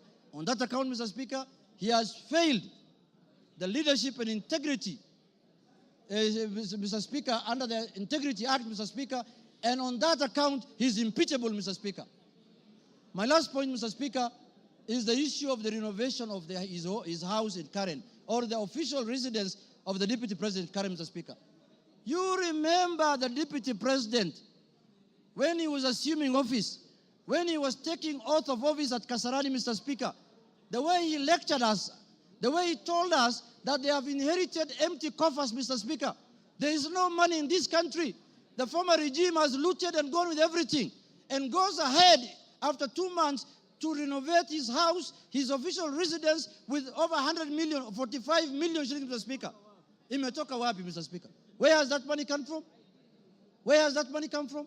He has not convinced us in any way how that money was spent, how those companies were paid, and on that account, Mr. Speaker, because of misuse of public resources, he is impeachable on that account also, Mr. Speaker. Mr. Speaker, I want to say this. When we gave ourselves the new constitution in 2010, we knew very well that we were coming from an era where we cannot impeach the president, we cannot impeach ministers, we cannot impeach the deputy president. Kenyans gave themselves the new constitution, and they put in there Article 150, knowing very well that one day they will hold their leaders, the president, the deputy president, accountable, Mr. Speaker. And they gave that mandate to this House, Mr. Speaker, and the Senate, Parliament in general, Mr. Speaker. Mr. Speaker, I was shocked under the public participation, people saying that Kufa Makanga, Kufa driver, Mr. Speaker. We cannot allow the driver to die because it is an issue. We are witnessing a situation where the Makanga wants to take the steering by force. And what happens after that? The driver is carrying 55 million Kenyans, Mr. Speaker. We cannot allow the driver to die because 55 million Kenyans are going to die with him. But the Makanga, who is just hanging at the door there of the matatu, can go, Mr. Speaker, if he misbehaves, Mr. Speaker. And, you know, if he's not doing his work properly, Mr. Speaker, the easier one to go first is the Makanga, because the Makanga is the one who should be telling the driver what to do. And they're telling us here, Kufa Makanga, Kufa driver. The petition of the driver is not with us in this parliament. The petition we have, the motion we have before us today is the motion of the Makanga. And we are going to deal with him perpendicularly and thoroughly, Mr. Speaker, this afternoon.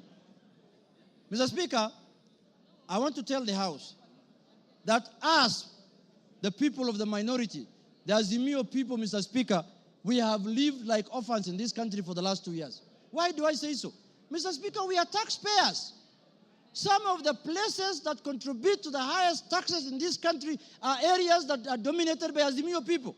And then somebody comes here and tells me, you are not a shareholder, you're not going to get services, you're not going to get development. What the hell is that? What the hell is that? Does the taxes that are paid by the Azimio people count for nothing, Mr. Speaker? And it is coming from the high office of the Deputy President of the Republic of Kenya, Mr. Speaker. Mr. Speaker, this is the time we are going to correct this thing so that it never happens again, so that we don't have another Deputy President who comes later. Because when we impeach this one, another one is going to be appointed. This is a lesson to the next one, that if you misbehave, we will just take you through this Goleta, Mr. Speaker. Mr. Speaker, I want to conclude by saying this. Let us not personalize offices. We don't have any ill will. We don't have any bad faith.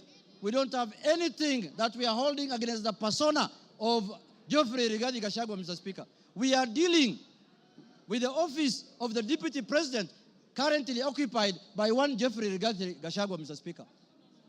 The office holder. And let us not personalize. The office does not belong to him. does not belong to anybody. This is a constitutional office, and the Constitution has prescribed how to deal with you when you misbehave in that office, Mr. Speaker. So, Mr. Speaker, for Kenya to become cohesive, Rigathi must do what? Rigathi must? For Kenya to become cohesive.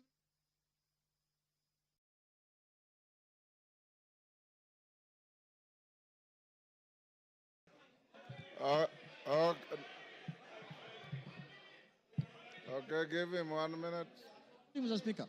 Give him 1 minute. Mr. Speaker, I was telling members, for Kenya to unite, Rigathi must. For Kenya to prosper, Rigathi must. For Kenya to have unity, Rigathi must. For shareholding to end in Kenya, Rigathi must. For us to have a peaceful country, Rigathi must. Thank you very much. That is the mood, and that is what we are going to do. Thank you, Kimani Ichung'wah.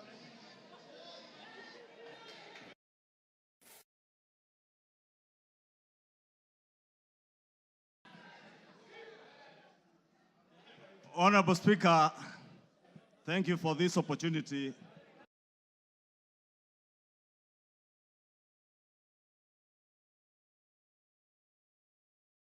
Honorable Ekomas Mutuse, the member for Kibwezi West, approached me with the impeachment motion. Honorable Speaker, I took some time not just to go through the grounds that he had stipulated for the impeachment of the Deputy President, but also to reflect on what Honorable Mutuse was asking me, not just as a member of parliament for Kikuyu and leader of majority party in this house to do, but also took time to reflect and ask the Almighty God to guide me and give me wisdom to do the right thing. Honorable Speaker, I pray to God that the Almighty God may give me wisdom to do that which is right. And not just what is right, Honorable Speaker, but also what is just. Just to the outgoing Deputy President of the Republic of Kenya, but also just, more importantly, just to the people of Kenya who turned out in their numbers in 2022 to vote in a government that they believed would create cohesion and unity and offer them opportunities to excel and prosper as a people. Honorable Speaker, as I prayed for wisdom, I was also conscious that what is right is not always easy. And what is right is not always popular. And being a son of the mountain, representing people of the Mount Kenya region, Honorable Speaker, it was clear to me that what may be popular today may not be right. And that is why I asked God to give me the wisdom to do that what is right, Honorable Speaker. And I am here today to do what is right for the people of Kenya. I am here to do what is right, not just for the people of Mount Kenya. I am here to do what is right for the greater good of the Republic of Kenya, Honorable Speaker. And that is why I rise to support this impeachment motion, Honorable Speaker. Honorable Speaker, having listened to Honorable Mutuse and all the grounds, and having looked at the Constitution, Honorable Speaker, and I would beg for us to look at Article 150 on the removal of our Deputy President, the reasons as to why you may remove a Deputy President from office. The first one is on the ground of physical or mental incapacity to perform the functions of that office. We have no capacity to determine the physical and mental capacity of the Deputy President, Rigathi Gachagua. But on impeachment as a second ground, the first ground is on the ground of a gross violation of a provision of this Constitution or any other law. The question that begs is whether one Rigathi Geoffrey Gachagua has contravened or has grossly violated one provision of our Constitution. And I think the Honorable Ekomas Mutuse was able to demonstrate this morning that Rigathi Gachagua has violated not one, but over 8 provisions of our Constitution, which I agree with the Honorable Mutuse. And for that reason, Rigathi Gachagua ought and must be impeached today. The second ground, Honorable Speaker, is where there are serious reasons. And Senior Counsel Otiende Amolo went to great length this morning to explain what serious, when you believe there are serious reasons that the Deputy President has committed a crime under national or international law. Honorable Speaker, behind the veneer of humility that you have seen here this evening, behind the veneer of humility that Kenyans saw on national TVs on Sunday, pretending to apologize, is a dark face of violence. Is a dark face, Honorable Speaker, that is a great danger to our nationhood, a great danger to the unity of our republic, Honorable Speaker, a danger to the cohesive existence of our nation as we see it today, Honorable Speaker. On the first ground, Honorable Speaker, on the remark of Serikali ni kampuni, it pains me, Honorable Speaker, as I say, not just as leader of majority, but as a member of parliament of Kikuyu constituency, and also as a son of the mountain, where I come from. That, Honorable Speaker, today, the community I come from is being depicted as a community that is entitled and privileged. We are a community, Honorable Speaker, that has love for other Kenyans and other communities in our republic. We are a community that is known for our hard work and resilience, not for entitlement.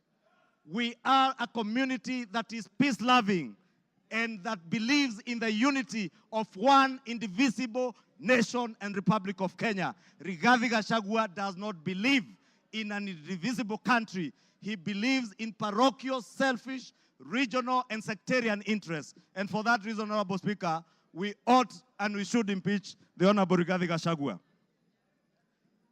Honorable Speaker, we need to ask ourselves as honorable members of parliament, who took an oath of office, Honorable Speaker, and we swore in the name of the Almighty God that we would obey, respect, uphold, protect, and defend this Constitution. And today, Honorable Speaker, what we are being asked to do is to recall those words of the oath of office that we all took either with the Bible or with the Holy Quran in our right hands, Honorable Speaker, that for a man who has grossly violated our Constitution, whether we will stand up today to be counted as protecting and defending this Constitution by sending home one Rigathi Gachagua, Honorable Speaker. I want to say I rise to the occasion today to do what is right and to reaffirm that oath that I took with the Bible in my right hand, to obey, to defend, and to protect this Constitution that we all sought to defend. And I call upon all of you, honorable members, to defend this Constitution. Honorable members, for Kenyans around the country who watched in disbelief as the Honorable Rigathi Gachagua went to great length, and Honorable Otiende Amolo told us this morning, if you have to spend 2 hours on national TV to defend corruption and tell the world how you are not corrupt, you are definitely corrupt. Honorable Speaker,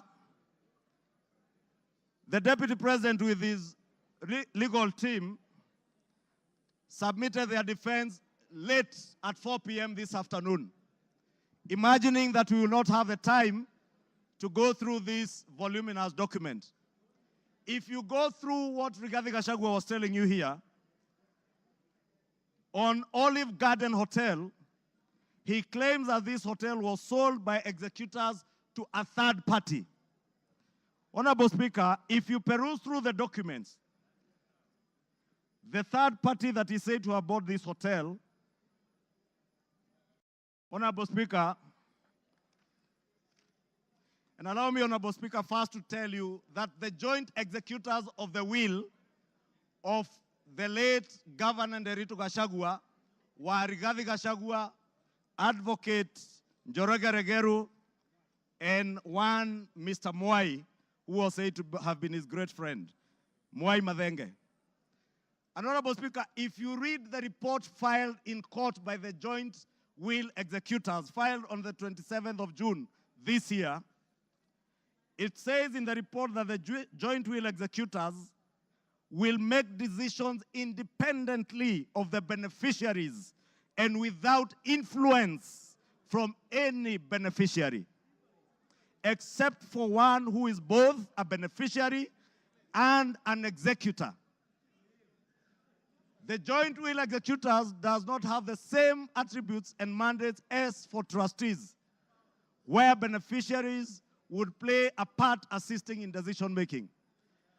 What this is saying, Honorable Speaker, a document filed in court, is that Rigathi Gachagua, as a joint will executor, was also a beneficiary of the estate of his late brother. He was not only a joint will executor, he was also a beneficiary, and he was also a purchaser for value of the estate of his late brother. Olive Gardens is said to have been sold to one gentleman that many of us know, the Honorable Gishimu Githinji, the member for Gishugu, will tell you that the gentleman who is listed here as a purchaser for value for Olive Gardens, one Peterson Jomo Mushira, was a candidate in Gishugu constituency. He is a direct proxy of one Rigathi Geoffrey Gachagua. And Honorable Speaker, I must confess, and I am sorry to my friend Peterson because I know him. I just called him this afternoon when I saw this document. And I asked him whether TM Civil Engineering Limited is his company, and he confirmed to me it is indeed his company. I therefore want to tell you Olive Gardens was purchased through the proxy of Peterson Jomo Mushira with 0 shares and TM Civil Engineering Limited with 6,000 shares.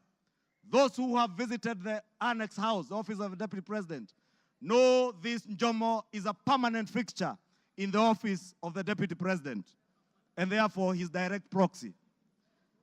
Honorable Speaker, we are also told, Honorable Speaker, that these very hardworking young Kenyans, in the names of Keith Ikino Rigathi and Kevin Gachagua Rigathi, who are listed on the CR12 of the documents that were tabled this afternoon by Rigathi, are shareholders of Vipingo Beach Resort that owns the Vipingo property in Kilifi County, the one the Honorable Chonga was speaking about.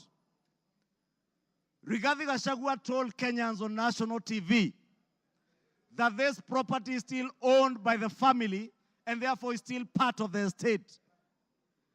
Keith Ikino and Kevin Gachagua, his sons, were not joint will executors of the estate of Rigathi Gachagua.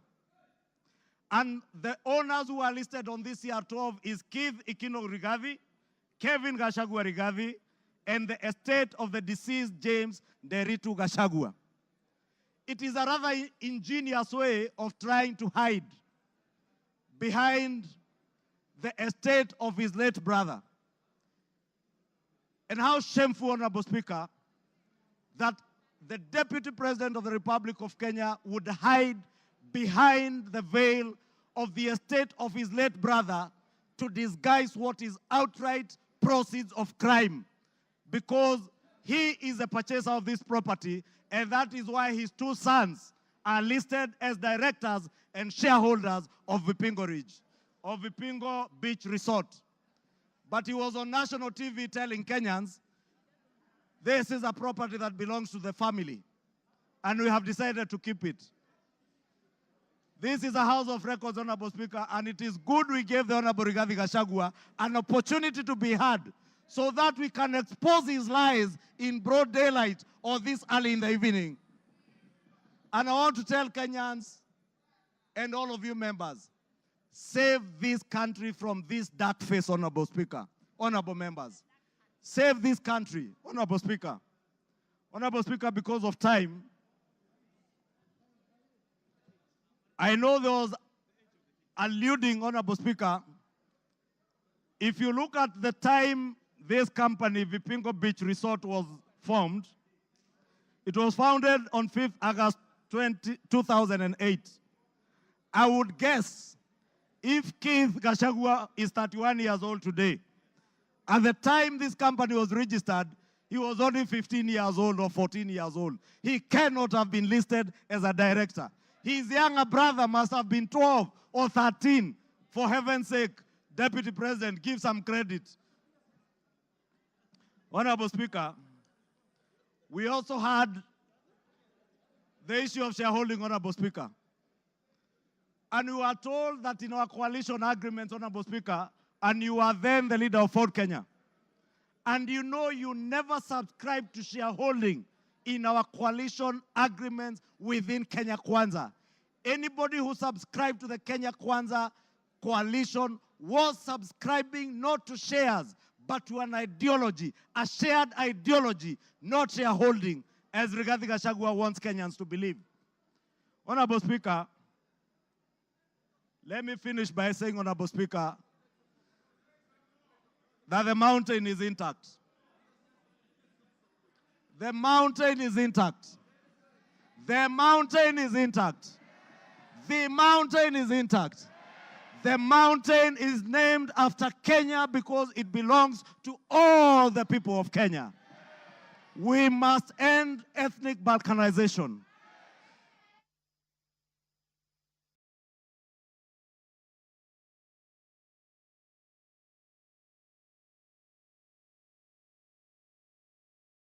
Give him another 2-3 minutes. Honorable Speaker, I was saying to conclude, to end the balkanization of our country into ethnic fiefdoms under the control of warlords, we must send Rigathi Gachagua home today. To end divisive politics in our country, Rigathi must. To end the culture of impunity, conflict of interest, abuse of office, state capture, and corruption in high office, Rigathi must. For accountability, for there to be integrity in the political governance of our country, Rigathi Gachagua must. For leaders in high office to bear policy and political responsibility, Rigathi Gachagua must. For national unity, for the fight against graft to bear fruit, for peace and prosperity of our nation as one indivisible whole, one nation under one flag, one people who love their country, who love peace, who want to see a cohesive and working government serving them. Rigathi must. Rigathi must. I submit, Rigathi must go. Thank you. Order. Honorable members, order. The honorable mover has donated his time as follows. Charles Nguna, CNN, you'll start with 2 minutes. Omboko Milemba will follow with 3 minutes. Peter Kaluma will follow with 10 minutes, and then he himself 15 minutes. So, CNN, Charles Nguna. Thank you, Mr. Speaker. Mr. Speaker, let me thank the Kenyans who just expressed their views during public participation on this matter, Mr. Speaker. And to heard this, I keenly followed and listened to the Deputy President yesterday, His Excellency. And Mr. Speaker, based on all what is said, we saw a lot of differences, rifts, contradictions, divisions, which are totally eminent we are going to have in future, Mr. Speaker.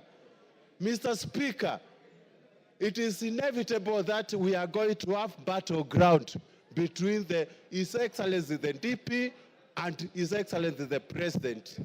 And when the bulls fight, Mr. Speaker, grass suffers, Mr. Speaker. And it's that why I'm saying that if we continue keeping one of them in the office, Mr. Speaker, Kenyans are going to suffer most, Mr. Speaker.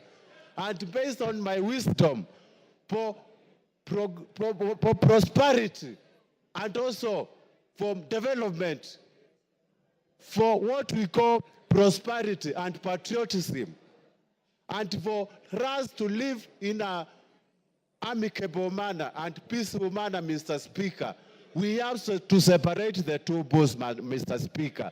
And the motion today, it is for Rigathi to go, not for William Samoei Ruto. With those few remarks, Mr. Speaker, I support. Omboko Milemba. Honorable Speaker, there's a question which makes me stand to speak on. And I want Kenyans and possibly the members who can listen to me to realize that one issue that has not been answered consistently is the question of chairs. Yesterday I listened to the Deputy President and today also. Whenever he's asked about chairs, Honorable Members, can we reduce our levels of conversation? Thank you, Honorable Speaker. Whenever he's asked about the issue of chairs, he picks ANC party agreement and Ford Kenya party agreement. And instead of answering that question, he hides in it. Finally, Honorable Speaker, I'm now holding the reply by Honorable Gachagua, and on page 333, the agreement is annexed. And I want to demonstrate to this parliament that what you have been told was wrong. Because that agreement does not talk about just power sharing for a region. He has avoided intentionally to read the entire paragraph, which says that the sharing of the political parties will also depending further on the need to achieve an inclusive government that reflects the face of Kenya, including the need to accommodate the representation of any future member party and all regions of Kenya. He avoided to read that and therefore gives an impression that there was a power-sharing agreement which only confined ANC party to Western only, when ANC party is a national party. Look at this, Honorable Speaker. The only member of the ANC party we nominated was Honorable Dena Hamisi, who comes from Kwale and not Western. So this is an issue which has not been tackled. Two, he is unable to deal with Senior Counsel Tienda Molo's assertion in the morning that how would you elevate the agreements of a political party beyond the Constitution of Kenya? It's very important that as you make your decision, you get that this was a false lie. Finally, Honorable Speaker, in all this we have seen all the techniques of card stacking, of propaganda, which include card stacking, emotional appeal, branding, and that's why we have seen the name of the president being dragged in this matter today. I think the motion on the floor is for the makanga, it's not for the driver. Thank you, Honorable Speaker. I support. I have been advised by the mover that Lilian Kogo will take 2 minutes and Kaluma 8 minutes instead of 10. Lilian Kogo. I thank you so much, Honorable Speaker. And I want to thank all the members who have contributed to this motion. I rise to support. I had not given my voice to it, but Honorable Speaker, as you were speaking earlier, Honorable Speaker, I believe the Honorable Deputy President of the Republic of Kenya was following the proceedings of this House. And one of the matters, Honorable Speaker, that came out so clearly, Honorable Speaker, was the insult on women, Honorable Speaker. Women form a substantive position in this country's national development, Honorable Speaker. And Honorable Speaker, I expected that when the Deputy President came to this House, he was going to address this matter on a special way, Honorable Speaker. But I did not listen. I did not hear him. I did not hear the Deputy Speaker say when, where, how. The Deputy President, sorry. I did not hear the Deputy President, one Honorable Rigathi Gachagua, answer to the question of saying that one noble member of this House, the Honorable Jemachia, is a Malaya, Honorable Speaker.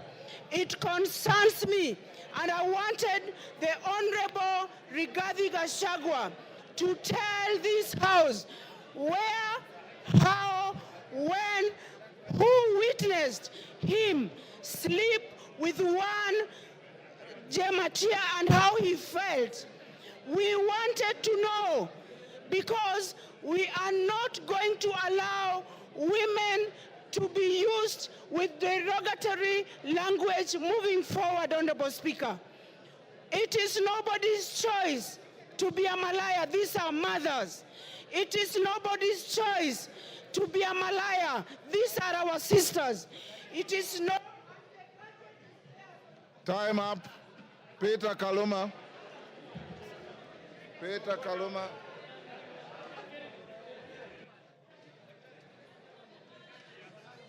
Peter Kaluma. Honorable members. I thank you.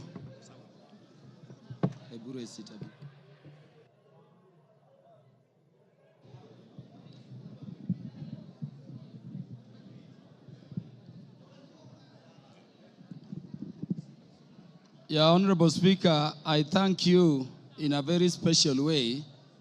Honorable Speaker, I have this benefit of speaking after listening both to the mover of the motion and to the Deputy President, who is the subject matter of this motion. And so, Honorable Speaker, I can look at it from all perspectives. Honorable Speaker, allow me to start by saying that I listened to the Deputy President, as I did to Honorable Mutuse, with the mind of a lawyer, looking at how the grounds have been addressed, their particulars, and how they have been addressed by the two respective parties. And Honorable Speaker, let me begin by saying that I don't know what happened, but we had Honorable Mutuse presented before this assembly a motion seeking to impeach the Deputy President on up to 11 grounds. And Honorable Speaker, I don't know whether it is by act of omission or commission, or it is just the nature of some people. The Deputy President focused on those matters concerning property, money, integrity, procurement, forgetting the most fundamental issues. And I want to say that even when he addressed those money issues, there are very patent gaps going to constitutional violations which are stated in the motion to be gross.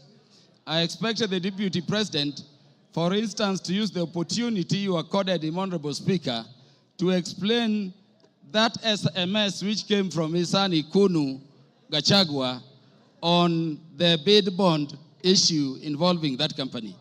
No mention of that at all. Honorable Speaker, before I go to the matters I want to address in substance, let me thank you, the Honorable Speaker of the National Assembly, for ensuring that the process this House is going through has been very fair. And in doing so, Honorable Speaker, for according and upholding and protecting the provisions of Article 47 of the Constitution. I hear people still saying that the courts will intervene. But I'm thanking you for this, Honorable Speaker, because the only time the courts intervene is if we have not secured a party procedural fairness. This motion was advertised across the country for the participation of Kenyans. And Honorable Speaker, allow me to reiterate this short data in 1 minute. 146,429 Kenyans said that the deputy president should be impeached. And that, Honorable Speaker, constitutes 65.11% of the people of Kenyans. 76,026 of Kenyans said the deputy president should not be impeached, coming to 33.8% of those Kenyans. Honorable Speaker, 2,452 Kenyans said Kufa Makanga, Kufa Dereva, and those other things. And there are the others.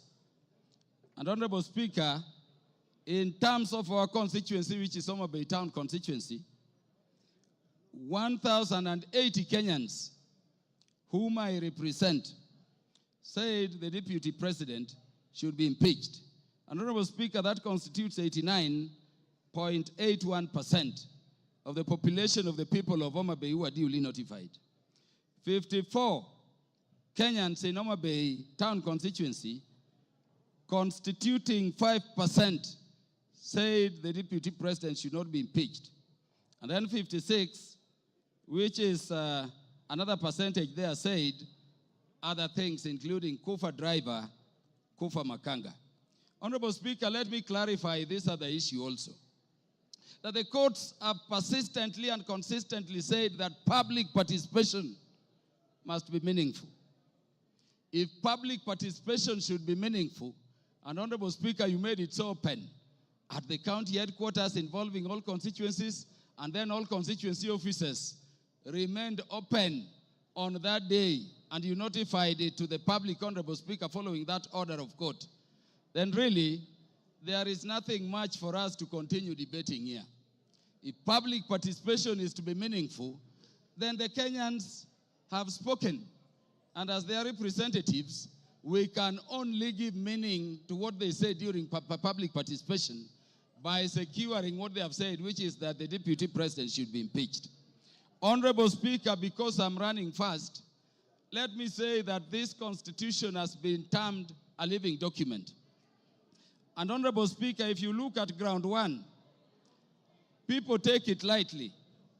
But Honorable Speaker, the idea of the unity of our nation has been the one thing which has been disturbing the people of Kenya in terms of being a nation for very long. Honorable Speaker, allow me to read the preamble of the Constitution. And this is what it says. We, the people of Kenya, proud of our ethnic, cultural, and religious diversity, and determined to live in peace and unity as one indivisible sovereign nation. When the Kenyans were making this constitution, they identified the need for unity as one people, as one thing they had to deal with. Honorable Speaker, I request the members to look at Article 4, Sub-Article 2 of the Constitution. It says Kenya is a multi-party democratic state founded on the national values and principles of governance under Article 10 of the Constitution. And Honorable Speaker, people have said so many things about this Constitution. But let me say today, before this House, Honorable Speaker, that Article 10 of the Constitution, if this spirit has a soul, if this Constitution has a spirit, then you can only find it in Article 10 of the Constitution. At Article 10, Sub-Article 2, those national values which were identified by the people of Kenya during constitution making as the things which Kenya needs to address are the following, Honorable Speaker. Patriotism, national unity, sharing and devolution of power, the rule of law, democracy and participation of the people, human dignity, equity, social justice, inclusiveness, equality, human rights, non-discrimination, and protection of the marginalized. Honorable Speaker, at the very heart of a nation is equal ownership and equal sharing in the resources of the nation. It cannot be therefore, Honorable Speaker, that a state officer at the level of the Deputy President is singing to other Kenyans how they are shareholders and they don't belong to this country. And Honorable Speaker, it saddens me that having given him the opportunity, the Deputy President did not proffer defense. The Deputy President did not offer an apology, but the Deputy President said other people are also doing it. Honorable Speaker, let me say an impeachment motion proceeds in personam. It proceeds against a specific person. You may say Kufa Dereva, Kufa Makanga. Give him 1 minute to wind up. Wind up, Kaluma. Thank you. Honorable Speaker, it does not matter. This motion we have is against a person. You cannot have a motion for impeachment against Kaluma and somebody.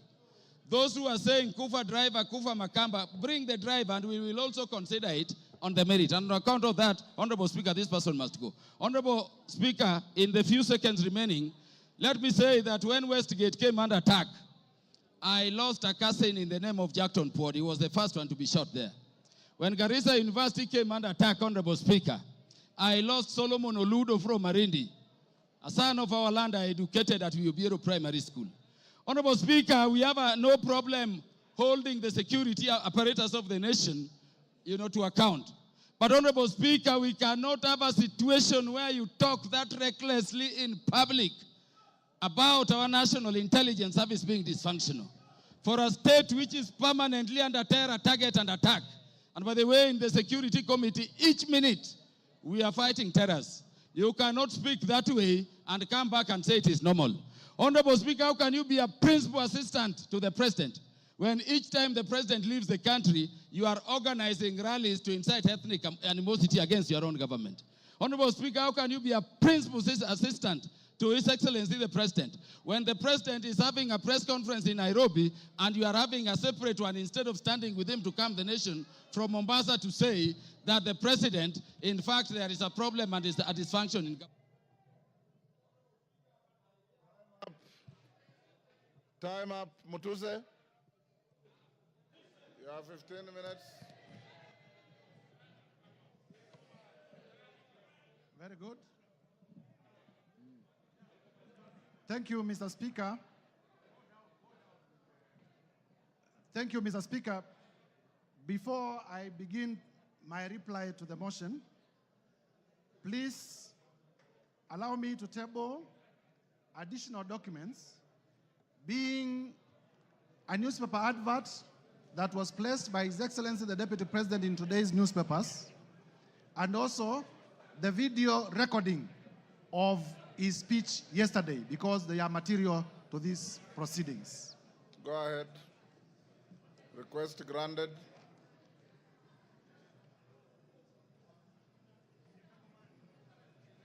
Mr. Speaker, I have tabled the two documents, electronic and physical, because during the course of this debate, members in many instances had referred to them, and therefore it is only fair that they are part of the record. Number two, Mr. Speaker, allow me to thank... The documents were available to me earlier, and I ruled that they are admitted. Thank you, Mr. Speaker. Yes. I want to be very brief because I know the National Assembly of the Republic of Kenya wants to make a decision on the matter of impeachment of His Excellency Rigathi Gachagua. Mr. Speaker, to begin with is to thank colleague members of Parliament from both sides of the House for the robust debate in terms of the motion that we presented before the House this morning. Mr. Speaker, I also want to thank Kenyans in their millions from all over the Republic, because in the course of this debate, Kenyans have been commending, Kenyans have been exercising their democratic right through public participation, through their right to odd opinions, and we have not we have not witnessed a single incident of violence anywhere in the Republic. There had been vitisho that if you table an impeachment motion for a person of the magnitude of the Deputy President, there may be violence, people will lose lives. But I thank Kenyans because Kenyans have proven once again that we are a peaceful country and we are able to engage in our democratic processes without violence. Mr. Speaker, allow me to re-examine some of the few issues that have come through the response. First is to let Kenyans know that His Excellency Rigathi Gachagua has filed a response of 501 pages, and the response has come at 4 p.m., and I was only able to be given the response about an hour ago. And therefore, in terms of the doctrine of equality of arms, I feel that I needed adequate time so that I may be able, during my reply, to respond to some of the things that he has raised in his response. However, be that as it may, I want to refer members to page 99 of his response. In the morning, I did tell members that His Excellency Rigathi Gachagua has acquired properties through corruption and through money laundering. And when he has come before this house, he has told you that the hotel that he acquired in Nyeri was acquired through a loan. However, the only document exhibited as evidence of that loan is a letter of offer from Credit Bank Limited. There is no evidence exhibited by Mr. Rigathi Gachagua, the current Deputy President, to the effect that the loan was actually finalized, to the effect that he actually got the loan. Mr. Speaker, as a term of the letter of offer, in terms of lien and set-off, and I read, a lien and set-off of a fixed deposits of LN Crystal Kenya Limited for an aggregate amount of 300 million Kenya shillings. Interest accrued shall be credited to your deposit settlement account. Mr. Speaker, in simple terms, what this means is that Mr. Rigathi Gachagua had a fixed amount in cash of 300 million in his account, which was going to be used as a security.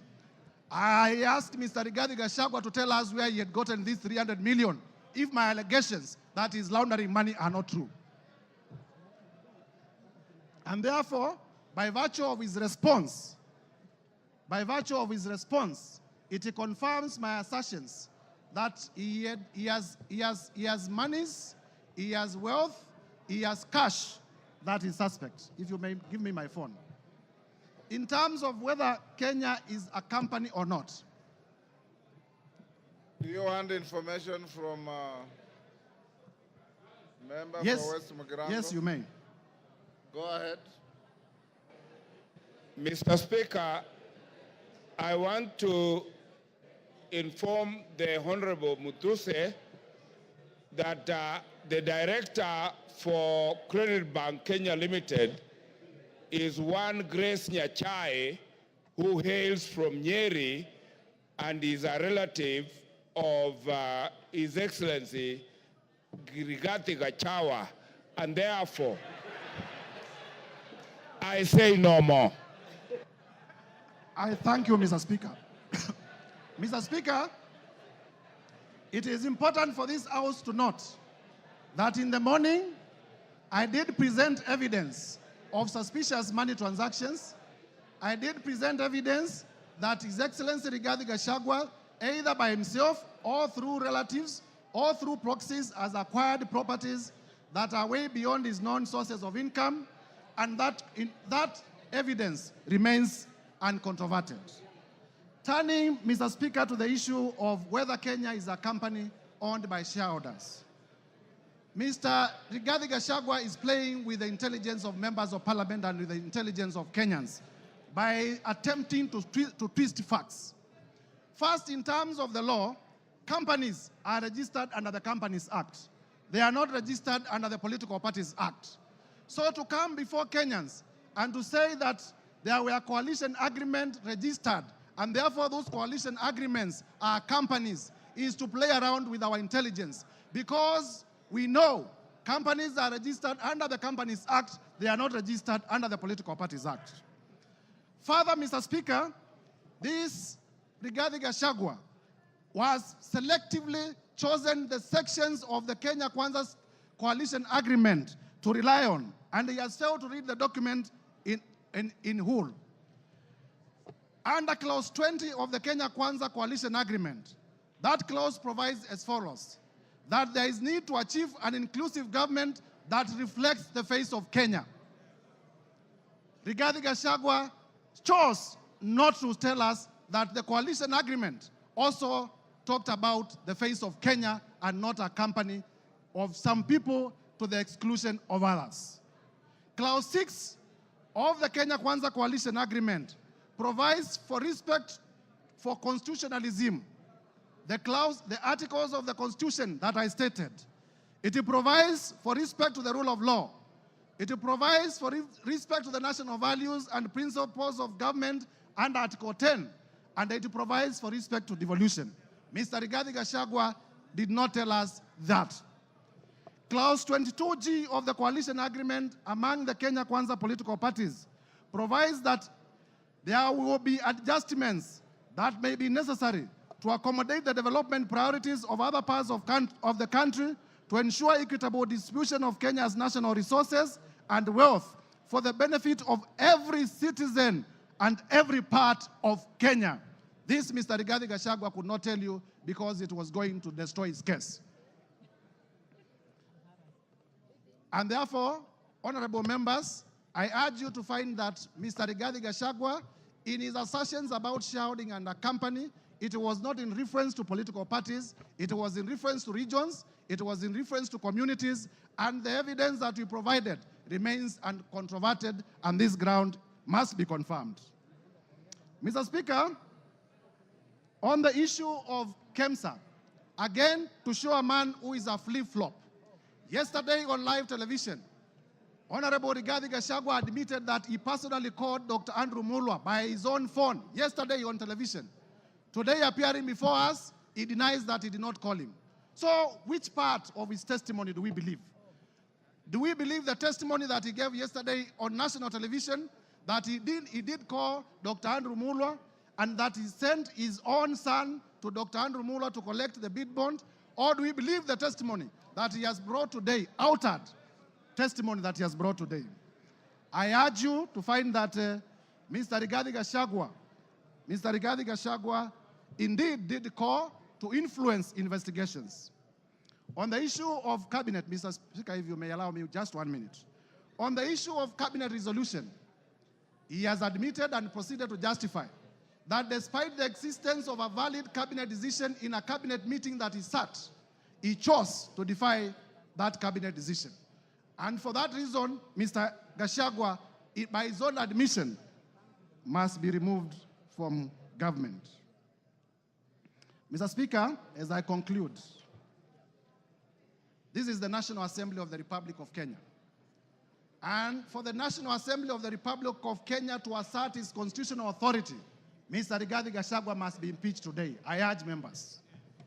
Mr. Rigathi Gachagua, we have heard from members here, has made inflammatory remarks against the women of the Republic. For the respect of the women of the Republic of Kenya, Mr. Rigathi Gachagua must be impeached today. We have heard that Mr. Rigathi Gachagua has disinherited the widows of his own brother. And for the widows of Kenya, beginning from Madeira, to be safe, Mr. Rigathi Gachagua must be impeached today. And therefore, I urge members to find favor with my motion from clause 1 to clause 11. And as you vote to impeach Mr. Rigathi Gachagua.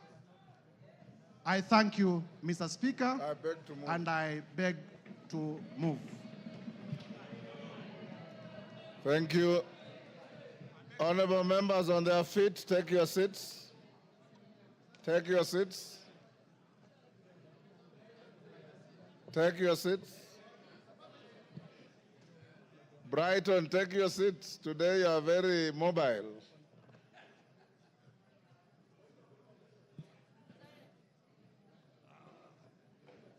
Honorable members, order. Honorable members, Honorable Jeho, take your seat. Honorable members, we are coming to the end of this motion. And before I put the question, this is one motion where there is no voice vote. We'll go straight into division so that no ayes have it at the putting of the question. The House Business Committee yesterday deliberated on the manner of voting, and it was unanimously agreed that there will be a roll call vote. There will be a roll call vote. That being the case, we should be done, if we are orderly, we should be done in the next 30 minutes to 40 minutes, maximum 1 hour. When we start voting, when we start voting, I'll instruct the clerk and the teller, having conducted yourselves exemplarily well, any member who precedes his or her vote with a preamble or a speech or a statement will be a spoiled vote. Once you are called, order, the vote is simply yes or no. Time for speeches have extinguished in the debate. I now put the question. Of course, there are always three: yes, no, abstention. Order, member for West Mugirango. There's nothing out of order. Honorable members, I now put the question, which is that pursuant to the provisions of Articles 145 and 151B and 2 of the Constitution and Standing Order 64 and 65, this House resolves to remove from office by impeachment His Excellency Honorable Rigathi Gachagua, EGH, the Deputy President of the Republic of Kenya, on the following grounds. 1, gross violation of Articles 10(2)A and B and C, 27(4), 73(1)A, 2 and B, 75(1)C, 129(2) of the Constitution, and Article 147(1) as read together with Article 131(2)C and D of the Constitution. 2, gross violation of Articles 147(1) and 152(1) of the Constitution by undermining the President and the Cabinet and the effective discharge of the national government executive mandate. 3, gross violation of Articles 6(2), 10(2)A, 174, 186(1), 189(1), and the 4th schedule to the Constitution by undermining devolution. 4, gross violation of Article 161 of the Constitution on the institutional and decisional independence of judges. 5, gross violation of Articles 3(1) and 148(5)A of the Constitution on the fidelity to the oath of office and allegiance.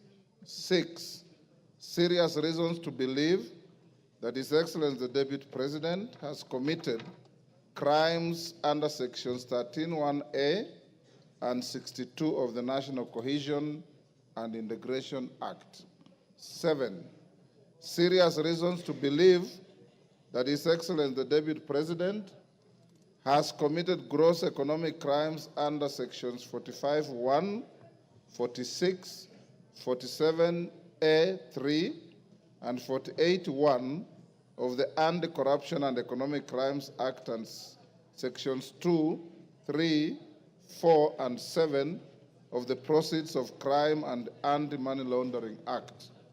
8, serious reasons to believe that His Excellency the Deputy President has committed crimes by continuously misleading members of the public through false, malicious, divisive, and insightful remarks that are contrary to the provisions of Section 132 of the Penal Code and Section 29 of the Leadership and Integrity Act. 9, gross misconduct that is incompatible with the high calling and dignified status of the office of the Deputy President, a member of the Cabinet and the National Security Council. His Excellency the Deputy President has publicly attacked and undermined the work of the National Intelligence Service and its officers. 10, gross misconduct by openly or publicly insubordinating the President, who is the head of state and government. And 11, gross misconduct by persistently bullying state and public officers. I now direct that the division bell be rung for 5 minutes. Then thereafter, we will go into voting process. As we do so, can the whips give us, yes, Junet? Mr. Speaker, I propose that only the whips should be allowed to go out of the chambers, Mr. Speaker. The rest should remain seated. Yeah. Only the whips should be allowed to go out, Mr. Speaker. The rest of the members can sit and hold their things on the. That's the rule.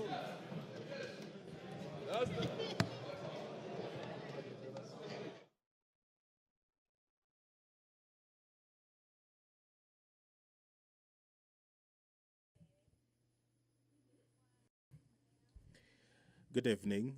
If you're just tuning in, the National Assembly has been debating the special motion by the Honorable Member Mwengi Mutuse on the proposed removal by impeachment of His Excellency Rigathi Gachagua, the Deputy President of the Republic of Kenya. The Honorable Member in the special motion did advance 11 accusations against the Deputy President, and among them his gross violation of Articles 10, Subarticle 2A, B, and C, Article 27, Subarticle 4, Article 73, Subarticle 1A, Article 2B, Article 75, 1C, Article 129, Subarticle 2 of the Constitution, and Article 147, Subarticle 1, as read together with Article 131, Subarticle 2C and D of the Constitution, that the Deputy President has persistently made utterances threatening to discriminate, exclude, and unlawfully deny sections of the people of Kenya and regions of the Republic of Kenya equal opportunities for public service appointments and allocation of public resources. Another charge is that the Deputy President has made unilateral public statements inconsistent with policy positions collectively adopted by the government and contradicted the President on critical matters of governance and the exercise of the President's functions as a symbol of national unity. That His Excellency, the Deputy President, interfered with the running of Nairobi City County Government by inciting citizens against lawful directives of the county government on the planning and relocation of markets and publicly disparaging the leadership of the county government and its decisions. Charge 4, that His Excellency the Deputy President has undermined the institutional and decisional independence of a judge through public attacks on a judge of the High Court of Kenya and falsely threatening to file a petition for the removal of the said judge in a matter in which he was a party. Another charge is that the Deputy President breached his oath of office and allegiance on account of the utterances and actions attributed to the Deputy President under grounds 1, 2, and 3. Charge 6, that the Deputy President has persistently made inflammatory, reckless, insightful public utterances over the last 2 years in contravention of the law. Charge 7, that His Excellency the Deputy President has committed gross economic crimes, namely conflict of interest, abuse of office, and conspiracy to commit crimes under sections by inexplicably amassing property estimated at 5.2 billion shillings that is incompatible with his known legitimate income and by trading with the office of the Deputy President through proxies. Another charge is serious reasons to believe that His Excellency the Deputy President has committed crimes by continuously misleading members of the public through false, malicious, divisive, and insightful remarks that are contrary to the provisions of Section 132 of the Penal Code and Section 29 of the Leadership and Integrity Act. Charge 9, gross misconduct that is incompatible with the high calling and dignified status of the office of the Deputy President, a member of the Cabinet and the National Security Council. His Excellency the Deputy President has publicly attacked and undermined the work of the National Intelligence Service and its officers. Charge 10, gross misconduct by openly or publicly insubordinating the President, who is the head of state and government, and Charge 11, gross misconduct by persistently bullying state and public officers. The Deputy President was some minutes after 5 p.m. given the opportunity by the National Assembly to defend himself against these 11 allegations that have been leveled in this special motion which the members of the National Assembly have been debating today. And right now,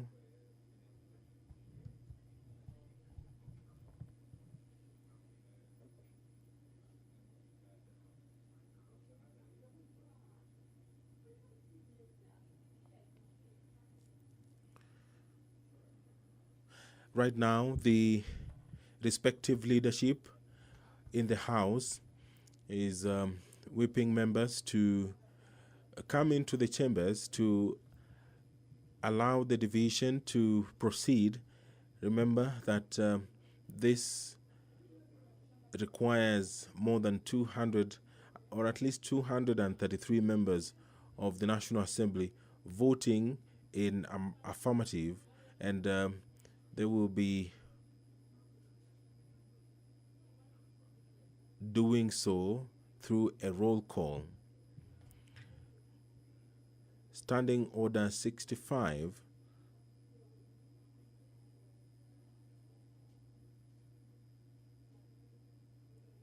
Standing Order 65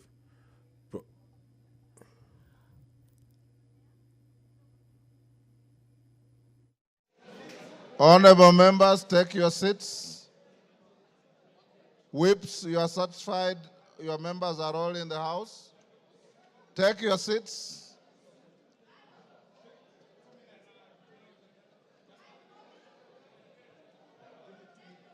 Okay. You have 2 minutes.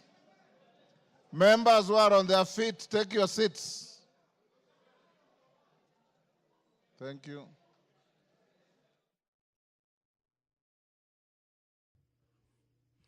Standing Order 65 of the National Assembly provides for the procedure for removal of the Deputy President. And it says that where a member proposes the removal of the Deputy President on the grounds of physical or mental incapacity in terms of Article 150, Sub-Article 1A of the Constitution, Standing Order 63, which talks about procedure for removal of President on grounds of incapacity, shall, with necessary modifications, apply. You'll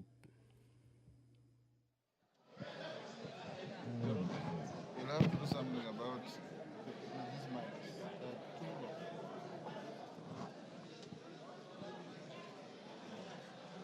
Take your seats, honorable members.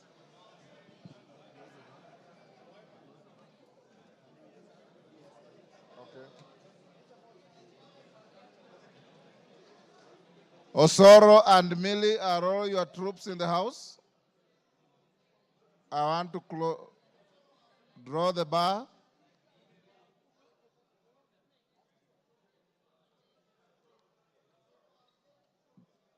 Draw the bar.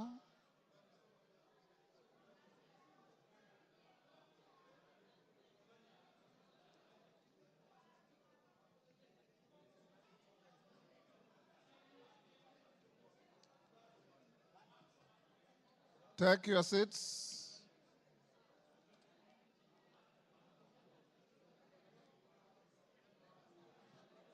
Honorable members, you may take your seats now. Honorable Dani Wanyama, take your seat. Honorable Minority Whip, take your seat. Honorable members, I have been given the following as whips, as tellers. For the ayes, the Honorable Zaire Janda MP and the Honorable Jared Okello MP. For the nays, the Honorable Onesmus Ngogoyo and Honorable Jane Njeri.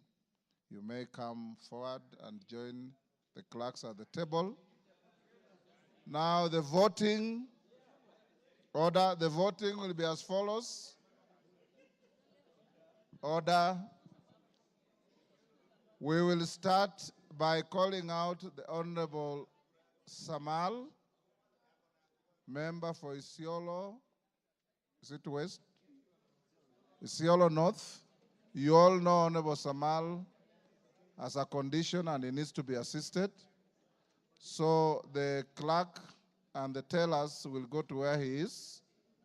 The clerk and one on either side go and take Honorable Samal's vote. Once you are done, the constituencies are numbered alphabetically from A to Z. So we'll start with probably Ainamoi is normally the first, and we'll end up with the last. Pardon?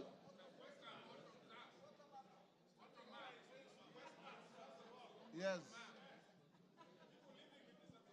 Okay, Njoroge, take the vote of Honorable Samal, Honorable Kosgei, and Honorable Wanyonyi.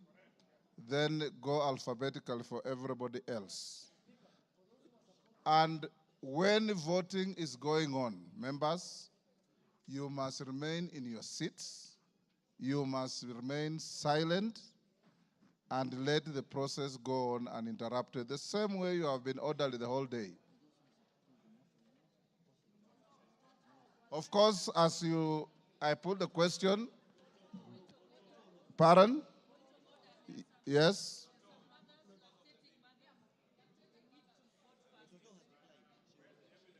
Toto has already indicated to the clerks that she'll wait and vote like everybody else. So she's not in a special case. Is Mother Wangari also lactating? I didn't know that. Now, clerk, those who are supporting the motion are voting yes. Those who are not are voting no. The tellers are, as I've told you, for yes, Janda and Okello, for no's, Kasheri and Gogoyo. Clerk, over to you. Voting starts now. Isiolo North, Lomwa Joseph Samal. Westlands, Wetangula Timothy Wanyonyi. Nominated member, Jackson Kosgei Kipkemoi.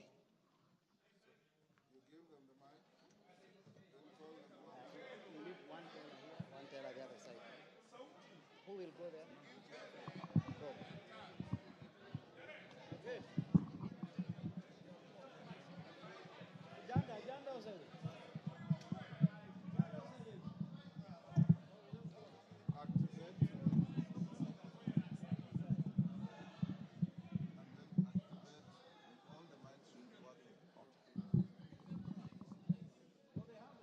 I, Tim Wanyonyi, Member of Parliament for Westlands, I vote no. I vote yes.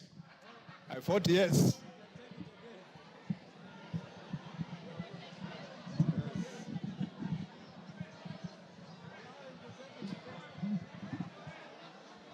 Order, honorable members. He has voted yes. Order. I, Jackson Kipkemoi Koskei, nominated Member of Parliament, I vote yes. Yes. I'll stop them.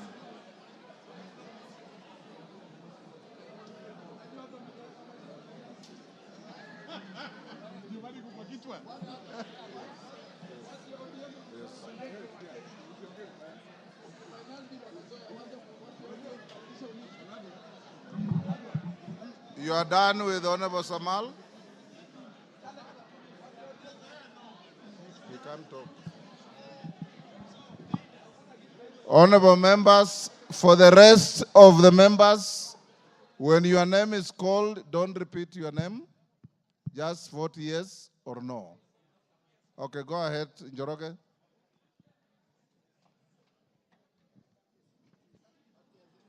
Ainab Koi, Samuel Chepkonga, Aina Moi, Benjamin Langat, Aldai, Marian Kitani, Alego Usonga, Samuel Atandi, Awendo, John Walter Owino, Bahati, Irene Joki, Balambala, Shurie Abdi Omar, Baringo County, Florence Jamatia, Baringo Central, Joshua Kandie, Baringo North, Joseph Maglap, Baringo South, Charles Cameron, Belgut, Nelson Koech,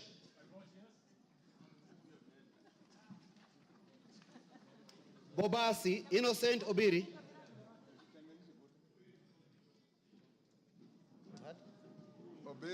Bobasi, Innocent Obiri,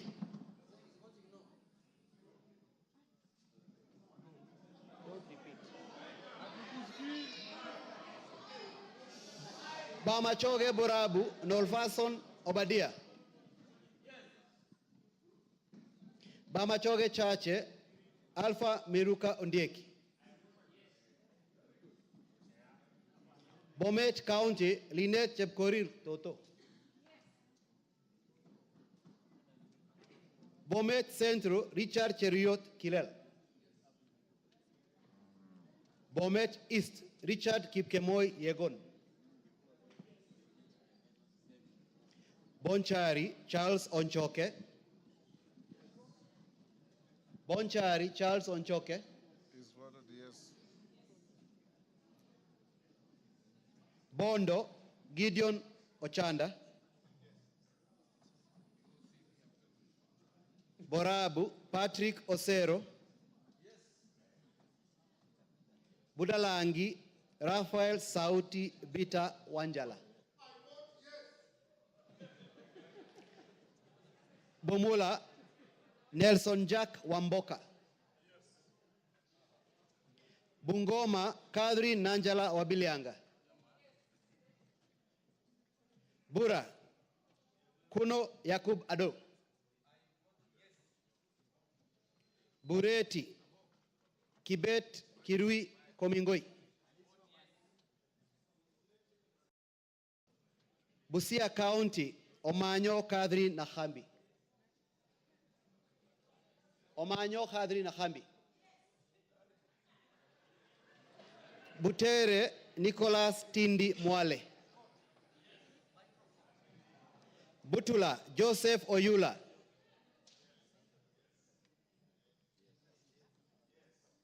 Buuri Muruidhania Rindikiri Mugambi, Central Imenti, Moses Nguchine Kirima. Central Imenti, Moses Kirima Nguchine. Changamwe, Omar Mwinyi. Chepalungu, Victor Kipngetich Koech. Cherangani, Patrick Simiyu Barasa. Cherangani, Patrick Simiyu Barasa.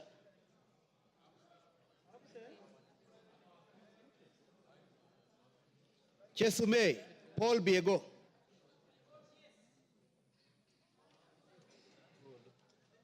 Chuka Iganga Ngombe, Patrick Ntwega Munene. Dadab, Farama Alim. Dagoretti North, Beatrice Elachi. Dagoretti South, John Kerry Waweru. Eldama Ravine, Musa Sirma. Eldas, Adan Kenan. Elgeyo Marakwet County, Ngerechei Jepto Caroline. Embakasi Central, Gadhiro Majadonk Benjamin. Embakasi East, Babu Owino Ongili. Embakasi East, Babu Owino Ongili.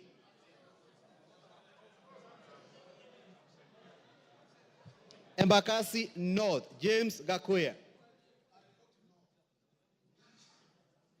Embakasi South, Julius Mawade.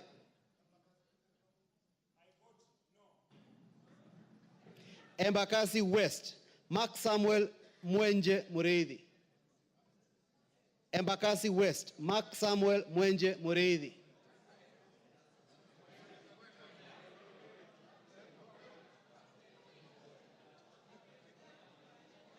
Embu County, Double N Pamela Njoki.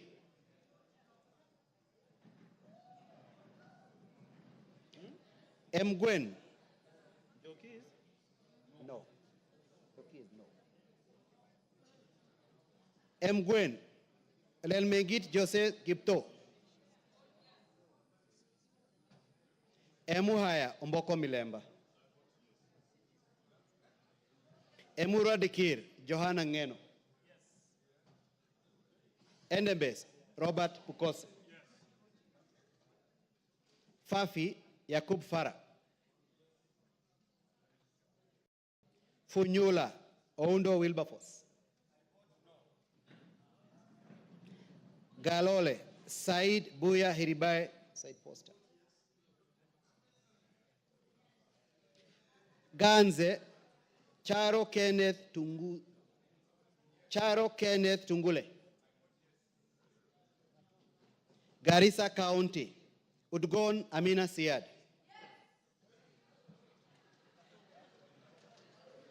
Garissa Township, Major Deko Baro.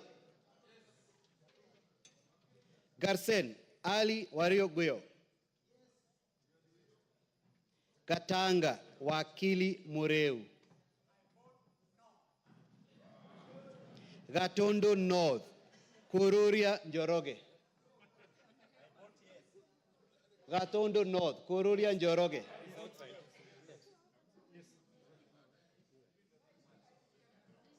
Gatondo South, Gabriel Gaduka Kagombe. Gem, Elisha Odhiambo. Gichugu, Robert Gichimu. Gilgil, Mother Wangari Wanjira. Gilgil, Mother Wangari Wanjira. Gilgil, Mother Wangari Wanjira. Githunguri, Gathoni wa Mochomba. Hamisi, Charles Gumini Gimose. Homa Bay County, Bensuda Joyce Osogo.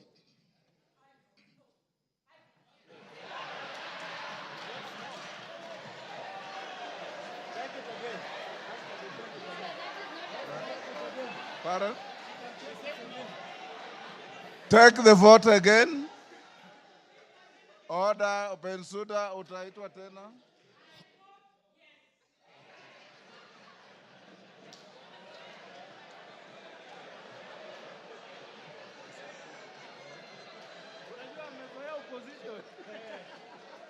Homa Bay Town. Order, members, order.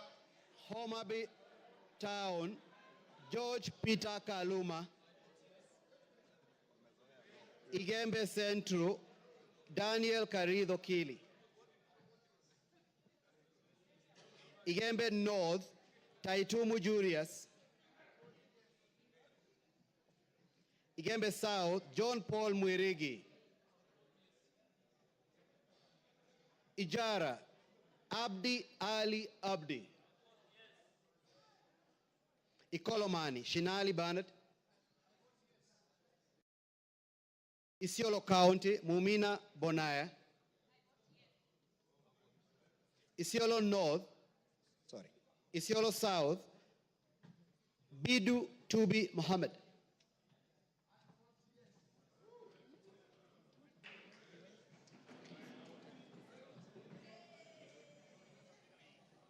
Jomvu Badibadi Twalib.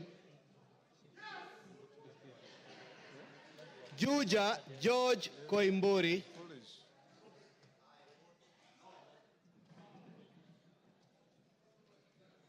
Kabete James Gedua wa Mashukuru. Kabete James Gedua wa Mashukuru. Kabondo Kasipul Ivo Bara. Kabuchai Kalasinga Joseph.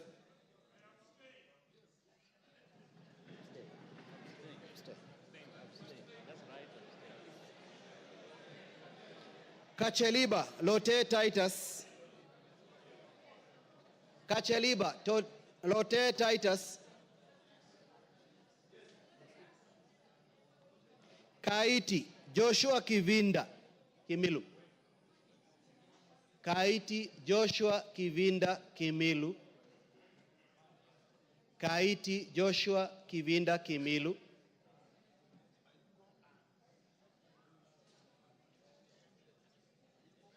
Kajiado County, Lea Sankaire.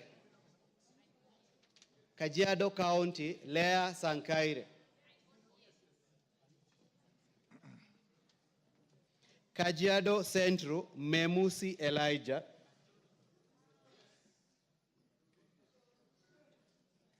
Kajiado East, Kakuta Maimai. Kajiado North, Onesimus Ngogoyo. Kajiado South, Parashina Samuel Sakimba. Kajiado West, Sunkuya George.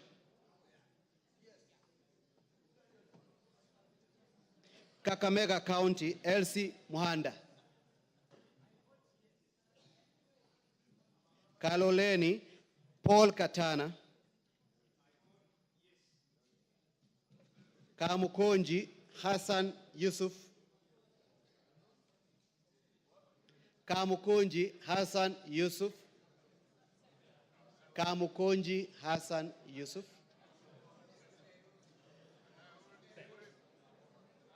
Kandara, Chege Njuguna. Kandui, John Makali.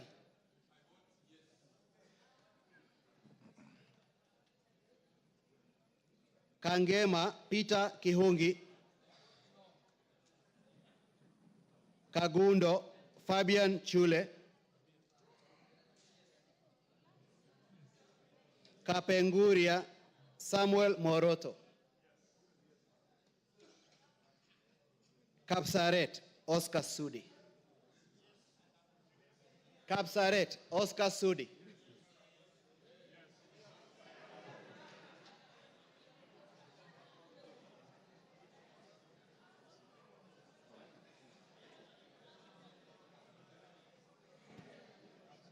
Karachuonyo Okwome Andrew Adipo. Kasarani Karauri Ronald Kamwiko. Kasipul Were Charles Ongondo.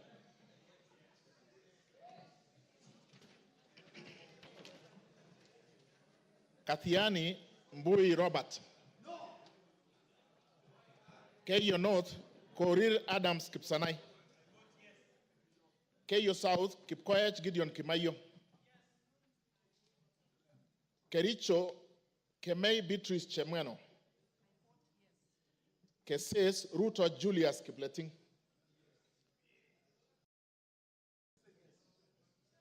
Keses. Kuisero Wangaya Christopher Aseka. Kiamba Wanjiko John Jogona. Kiambu Waidaka John Mashua. Kiambu Waidaka John Mashua.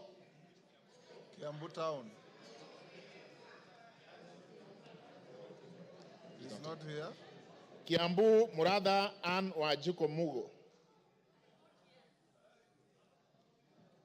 Kibra Orero Peter Ochieng. Kibwezi Mbalu Jessica Nduku Kiko. Kibwezi West Mutuse Ekomas Mwengi. Kieni Wainaina Anthony Njoroge.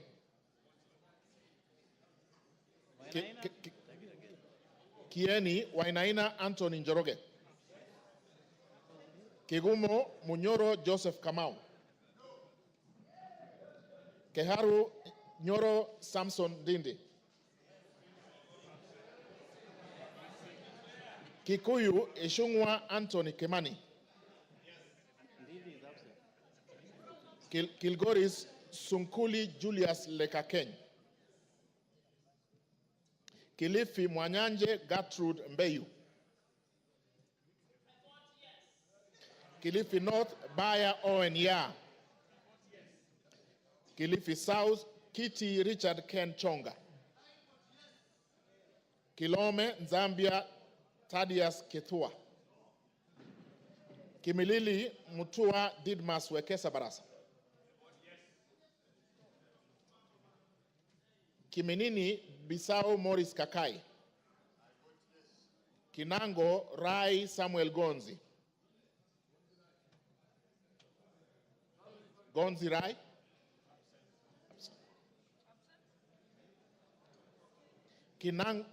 Kinangop Thuku Zakari Kwenya. Voted. It's voted. Kipipiri Muhia Wanjiko. Kipkelion East Cheroro Joseph Kimutai. Kipkelion West Hilary Kiplangat Kosgei. Kirinyaga Jen Jerry Maina.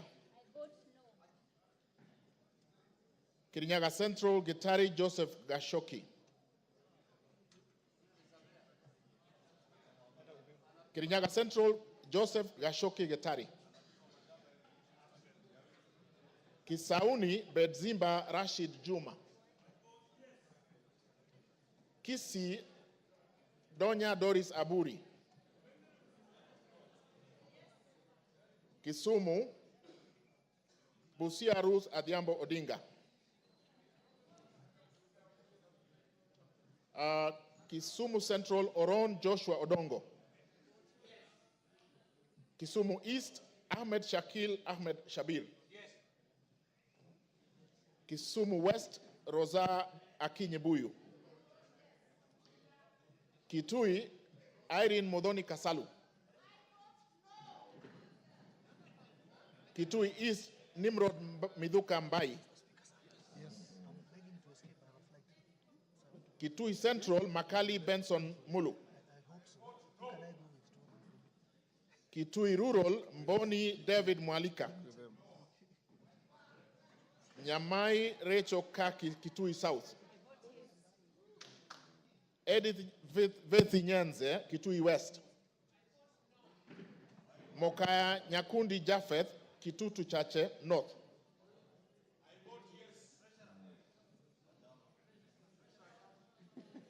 We take it from where? I will repeat from Kitui South, Rachel Kakinyamai. She voted. Yes. Nyanza Edith Vethi. She voted. Nyakundi Japheth Mokaya. I vote yes. Kibagendi Anthony.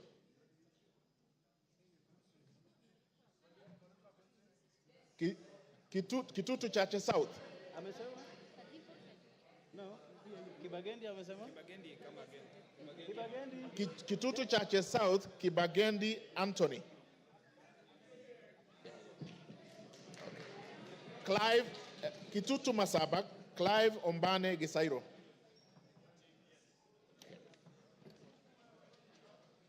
Konoin Brighton Leonard Yegon. Kuresoi North, Mutai Alfred Kibrono.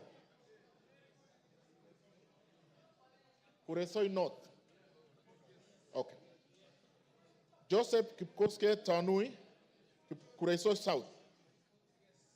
Okay. Kuria East, Masairo Marwa Kitayama. Kuria West, Robi Matthias Nyamabe. Kwale, Masito Fatuma Hamisi. Kwanza, Wanyonyi Ferdinand Kevin. Lafi, Abdurrahman Mohammed Abdi. Lakdera, Mohammed Abdikadir Hussein. Laikipia, Jane Wangeshi Kagiri. Laikipia East, Festus Mwangi Kionjuri. Laikipia North, Sarah Paulata Korere. Ndio. Laikipia West, Stephen Washira Karani. Laisamis, Joseph Lekuton. Lamu, Monica Mudoni Marufu. Lamu East, Obor Weida Muhammad. Lamu West, Mudamas Stanley Moiruri. Langata, Felix Odiwor Kode. Kahangara, Larry, Joseph Mburu Kahangara. Likoni, Mishi Juma Hamisi Mboko. Likuyani, Innocent Maino Mugabe. Limuru, John Kiragu Shege. Loima, Akuja Protas Ewesit. Luanda, Dick Maungu Oyugi.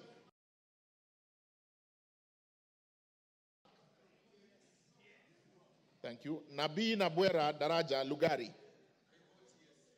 Lunga Chiforomondo Mangale Munga.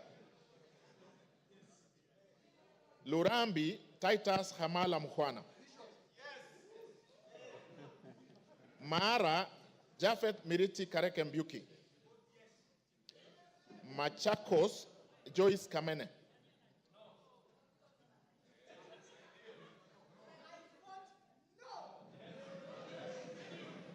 Machakos Town, Caleb Mutiso Mule.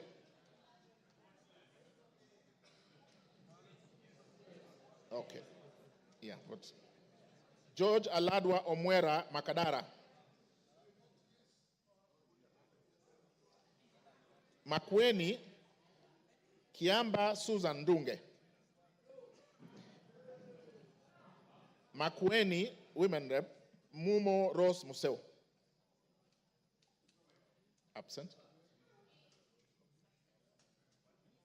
Can I repeat? Makweni Mumo Rose Museo. Malava Moses Malulu Injendi. Malindi Amina Laura Munyazi. Mandera North Abdullahi Bashir Sheikh. Mandera Umulkhair Kasim Sheikh. Mandera East Abdurrahman Hussein Wetan Muhammad. Mandera South Abdul Ibrahim Haro. Mandera West Yusuf Adan Haji. Manyata John Gitonga Mwaniki Mukunji. Maragwa Mary wa Maua Waidira Njoroge. Marakwet East David Kangogo Bowen. Marakwet West Timothy Kipchumba Toroitich. Marsabit Naomi Jilo Wako.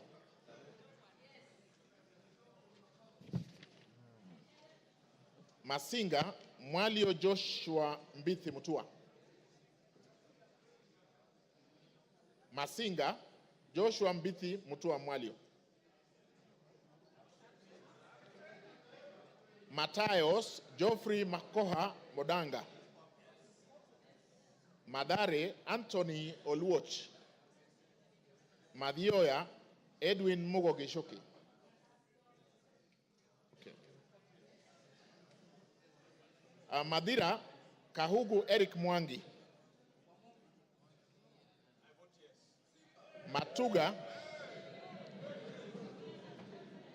Matuga Tandaza Kasim Sawa. Okay. Matungu Nabulindo Peter Oscar. Is there? Yeah, Tandaza is there. Can I repeat Matuga? Matuga Tandaza Kasim Sawa. Okay, asante. Matungulu Mule Stephen Mutinda. Mavoko Kingola Patrick Makau.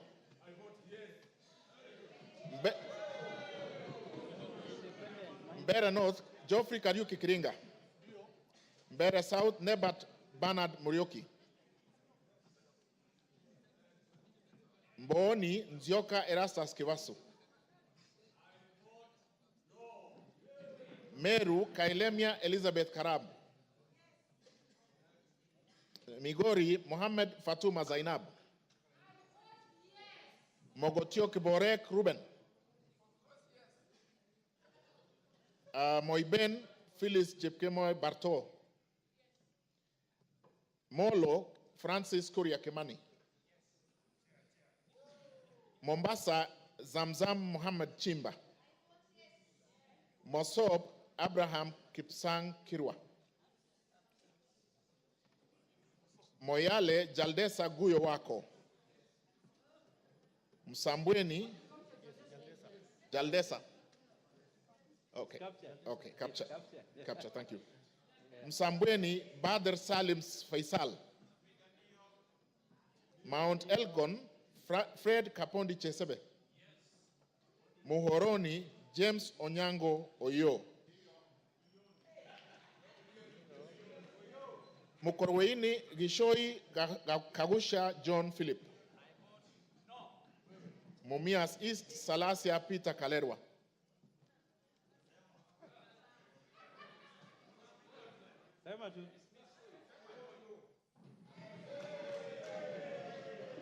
Mumias West Naika Johnson Manya.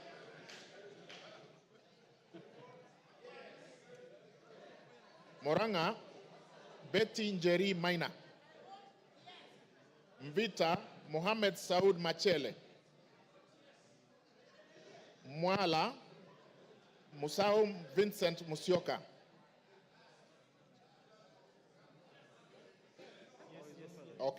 Okay, done. Mwatate Peter Mbogo Shake. Peter Mbogo Shake. Thank you. Mwea Mary Maingi. Mwingi Central Gideon Mutemi Muliungi.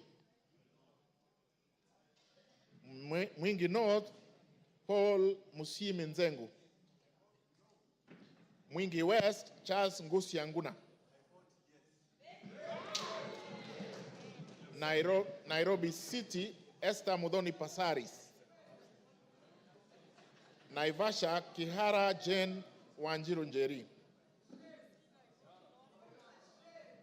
Nakuru Chelule. Can I repeat Naivasha?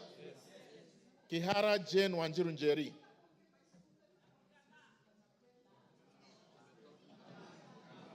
Nakuru, Liza Chepkorir Chelule. Nakuru Town East, Gikaria David. Nakuru Town West, Arama Samuel. Nambale Mulanya Geoffrey Ekesa. Nandi, Cynthia Chepkoske Muge. Nandi Hills, Bernard Kibor Kitur. Narok, Rebecca Nonaishi Tonke. Narok East, Lemanken Aramat. Narok North, Agnes Mantaine Pareye.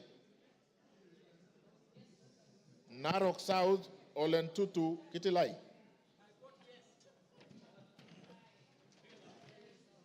Narok West, Gabriel Koshal Tongoyo. Navajolo, Emmanuel Wangwe. Ndaragwa, Gachagua George N. Ndiwa, Martin Peter Sowino. Ndia, GK George Masharia Kariuki. Njoro, Charity Katambi Chepkwony.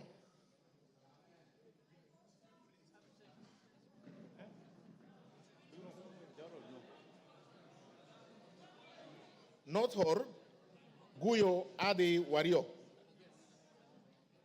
North Imenti, Abdul Rahim Dawood. North Mogirango, Joash Nyamache Nyamoko. Nyakach, Joshua Aduma War. Nyali, Mohammed Ali Mohammed. Nyamira, Jerusha Momanyi Mongina. Mohammed Ali is here. Yes, he's voted. I repeat, Nyamira, Jerusha Momanyi Mongina. Thank you. Nyandarua, Gitao Faith Wairemo. Nyando, Okelo Jared Odoyo. Nyando votes yes. Yaribari Chache, Zahid Janda. Yes. Yaribari Masaba, Daniel Ogwo Kamanduku. Nyatike, Tom Boya Odege. Nyeri, Rahab Mokami Washira.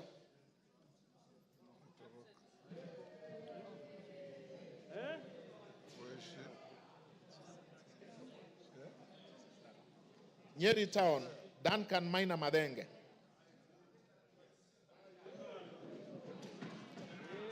Oljororok, Moshira Michael Mwangi. Olkalau, David Joguna Kiaraho. Odaya, Michael Wambogo Wainaina. Pokot South, David Losiakau Kosing.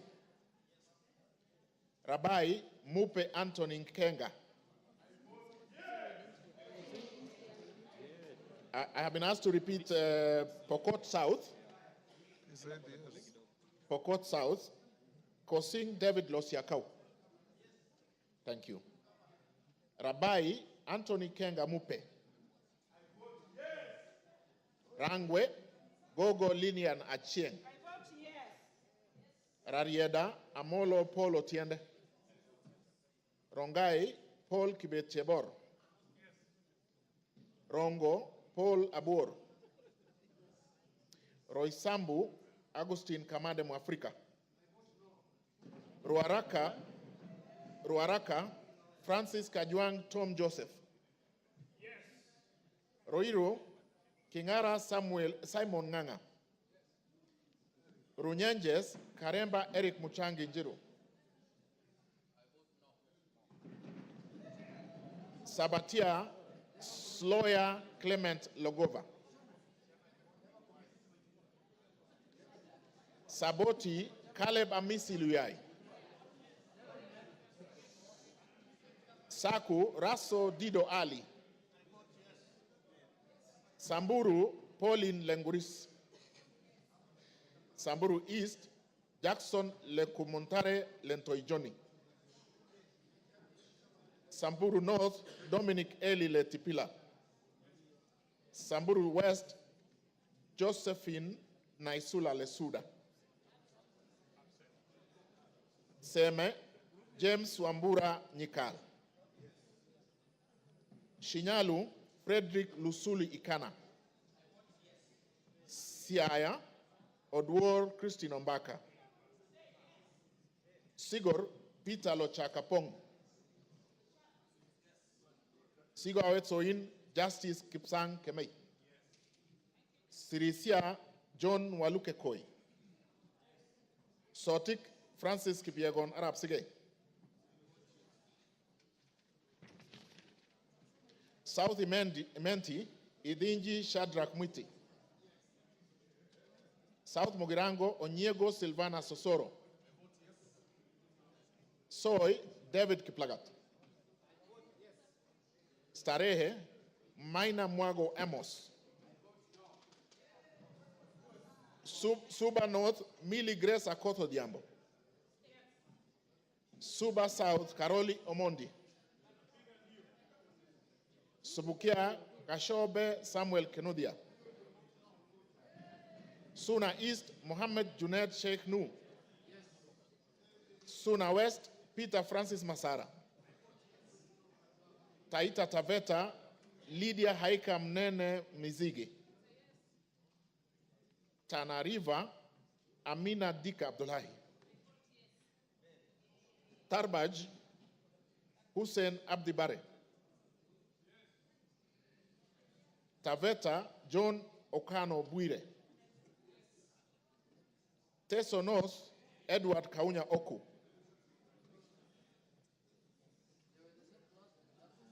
Teso South, can I repeat Teso North? Oku Edward Kaunya. Thank you. Teso North, Oku Edward Kaunya. Yeah, yes, Sorry, Teso South, Otucho Mary Emase. Tetu, Geoffrey Wandeto Mwangi. Daraka, Murugara George Gitonga.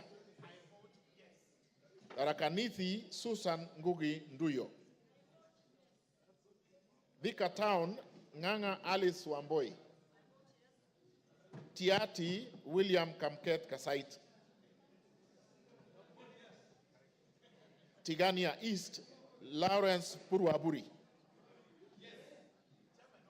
Tigania West, John Kanyuithia Motunga. Tinderet, Julius Melikibiwot. Tongaren, John Murumba Chikati. Trans Nzoia, Lillian Chebetsiyoy. Tarbo, Janet Chepkemboy Sitiene. Turkana, Cecilia Asinyen Gitit. Turkana Central, Joseph Namwar Emathe. Turkana East, Nicholas Ngikor Nixon Ngikolong.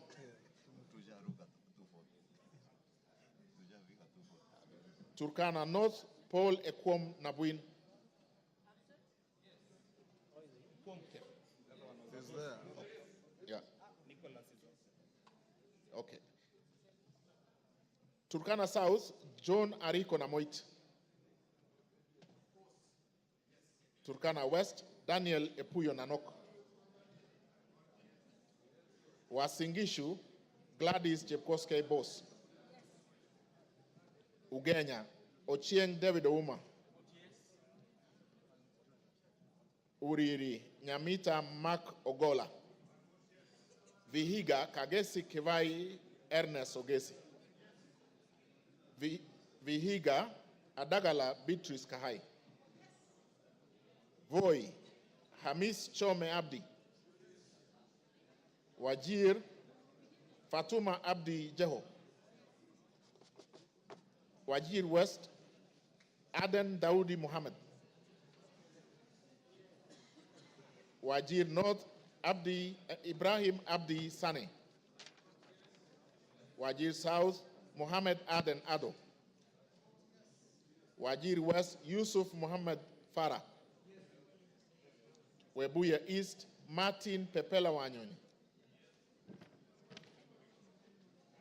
Webuye West, Daniel Wanyamasitati. West Mogirango, Mogaka Stephen. West Pokot, Rael Chepkemoy Kasiwai. Westlands, Timothy.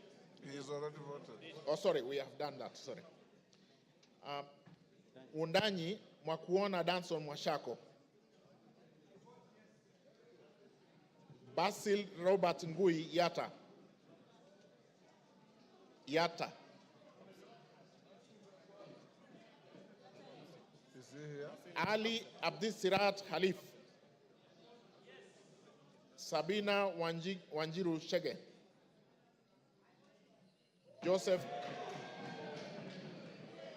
Joseph Hamisi Dena.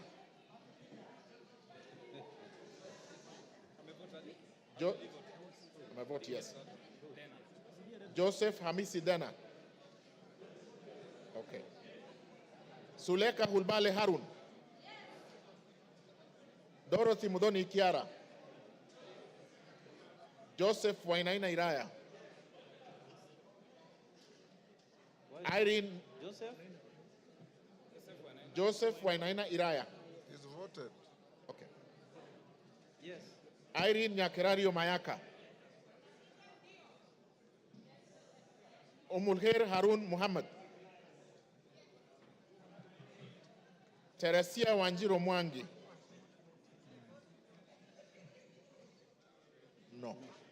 Abubakar Ahmed Tali. Yeah. Abubakar Tali. Thank you. You finished? Honorable members, order. Is there any member present who has not had his or her name called out? Is there? Yes.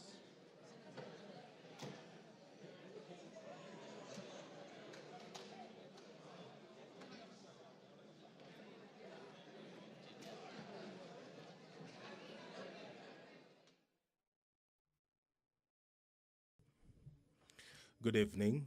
You are watching the sitting of the National Assembly this evening, where the members have been voting on the proposed impeachment of the Deputy President, Rigathi Gachagua.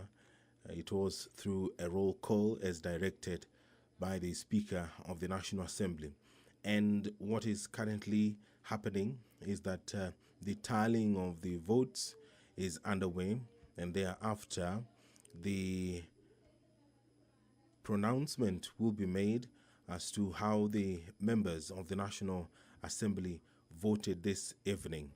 This special motion was moved by the Honorable Member Mwengi Mutuse, and in that special motion he did list 11 grounds on the reasons as to why the Deputy President, Rigathi Gachagua, should be impeached as Kenya's second in command. The Member of Parliament cited gross violation of various articles, and also he did cite serious reasons to believe that the Deputy President has committed gross economic crimes under Section 45, subsection 1, Section 46, Section 47A3, and Section 48(1) of the Anti-Corruption and Economic Crimes Act, and Section 2, 3, 4, and 7 of Proceeds of Crime and Anti-Money Laundering Act. Those are some of the reasons that the Honorable Member believes that this House should take serious consideration of this special motion to dismiss the Deputy President, who we did hear from this evening between 5 and 7 when he appeared before the National Assembly and made his case. defending himself against accusations that have been leveled against him. And in a couple of minutes, we will hear the results of this division, this historic constitutional moment for the country. And all that you will watch live courtesy of the Parliamentary Broadcasting Unit in conjunction with the Kenya Broadcasting Corporation. The National Assembly was guided by the standing orders, the procedure for removal of the Deputy President, where a member proposes the removal of the Deputy President on the grounds of physical or mental incapacity in terms of Article 150, Sub-Article 1A of the Constitution, Standing Order 63, which talks about the procedure for removal of President on grounds of incapacity, shall with necessary modifications apply. And Part 2 of the Standing Order 65, where a member proposes to impeach the Deputy President in terms of Article 150, Sub-Article 1B of the Constitution, Standing Order 64, procedure for removal of President by impeachment shall apply with necessary modifications. So the members have been debating, and we will hear the result of this process anytime from now.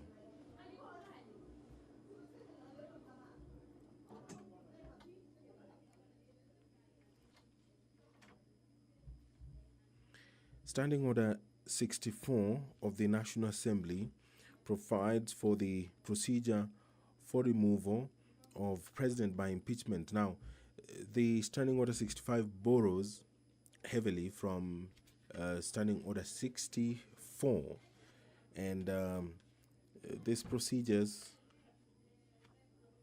they're quite a number, and some of them have been used in this business that the National Assembly began in the morning, and the culmination of it will be hard any time from now. And if you can see on your screen, the Deputy Speaker of the National Assembly, Honorable Gladys Bose, has taken the seat, and that means that she will perhaps be the one who will make the announcement after the tabulation and the tallying of the votes that has concluded, been done.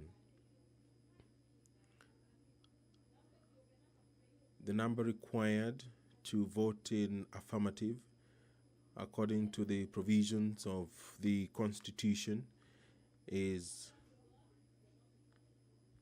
233 members. That is the threshold required to impeach the Deputy President.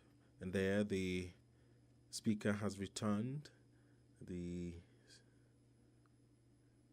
Deputy Speaker had been holding fort briefly, and anytime from now, the Speaker will call for the announcement of the votes,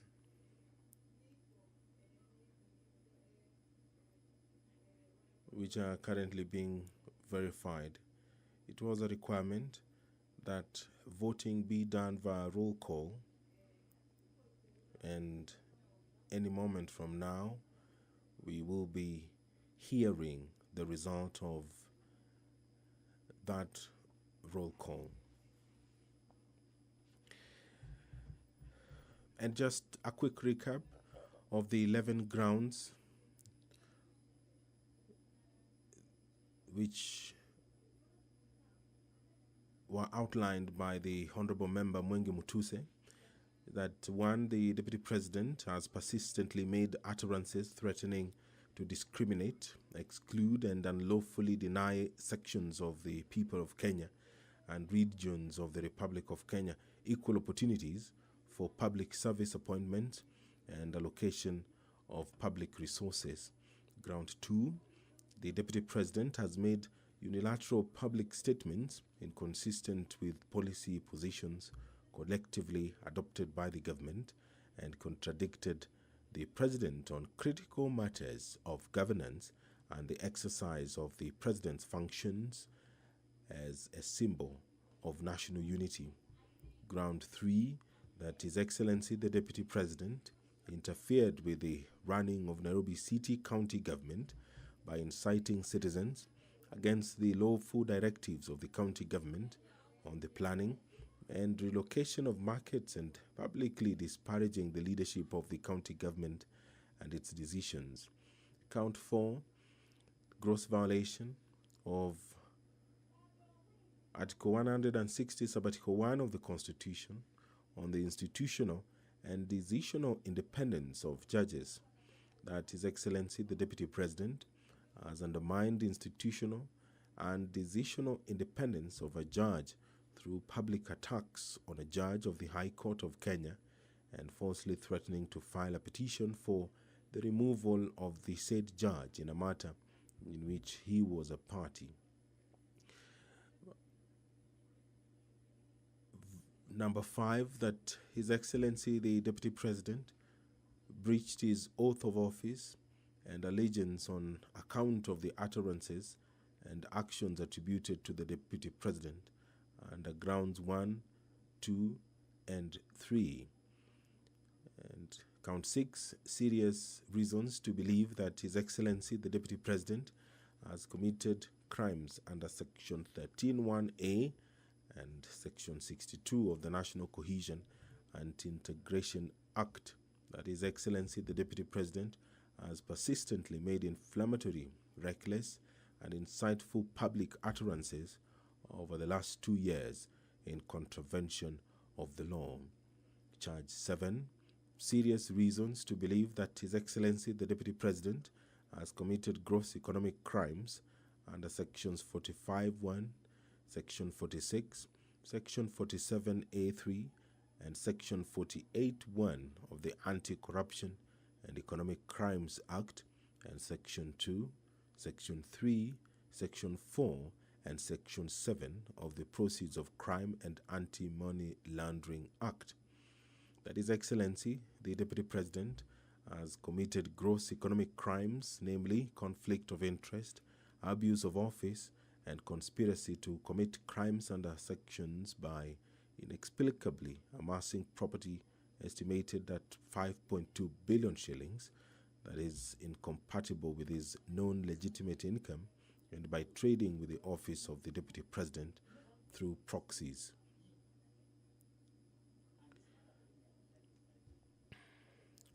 Charge 8, serious reasons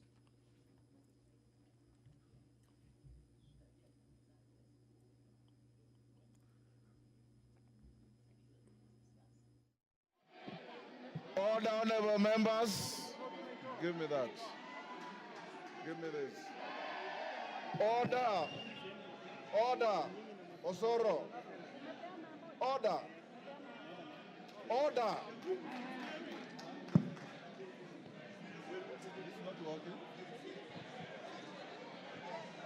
Congratulations. Order. Congratulations. Order, members. Take your seats. Order.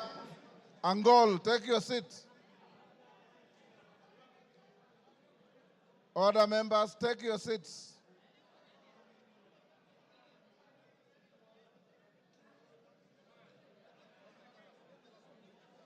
Yeah, I know. Yes. Where's that gentleman not? Order, members, order. Take your seats. Order, honorable members, take your seats for the tellers.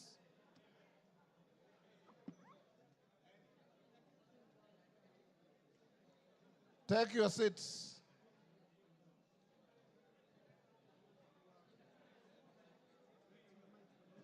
Honorable members, Haika, take your seat. Aburi, Aburi, take a seat.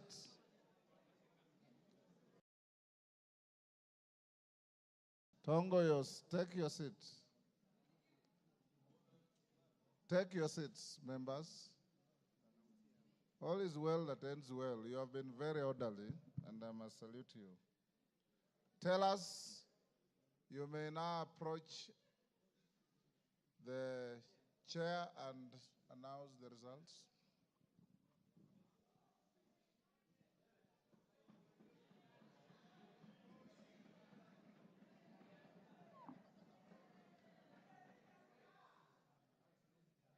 Honorable Speaker, based on the responsibility you bestowed on me, Jared Okello, MP for Nyando, Zahir Janda, Honorable Onesmus Ngogoyo, and Honorable Njeri Maina, we are here to declare the results as follows, Honorable Speaker. The nays, 44.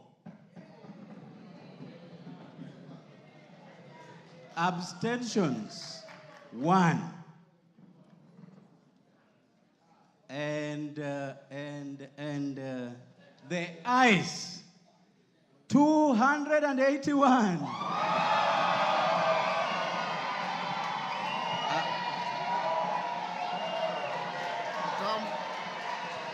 Come forward.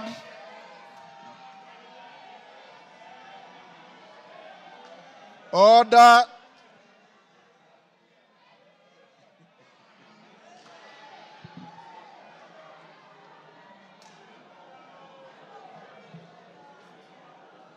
Take your seats. Order, members, order. The House is still in session. Tell us, take your seats.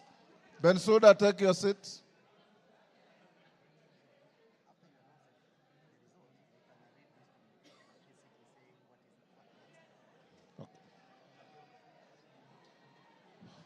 Order, members, order. Members, the results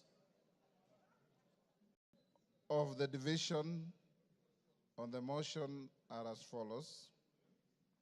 Abstentions, 1. The noes, 44. The ayes, 281. So the ayes have it.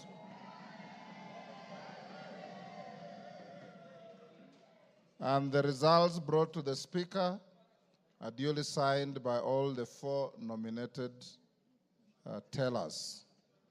Honourable members, I have a short communication following that.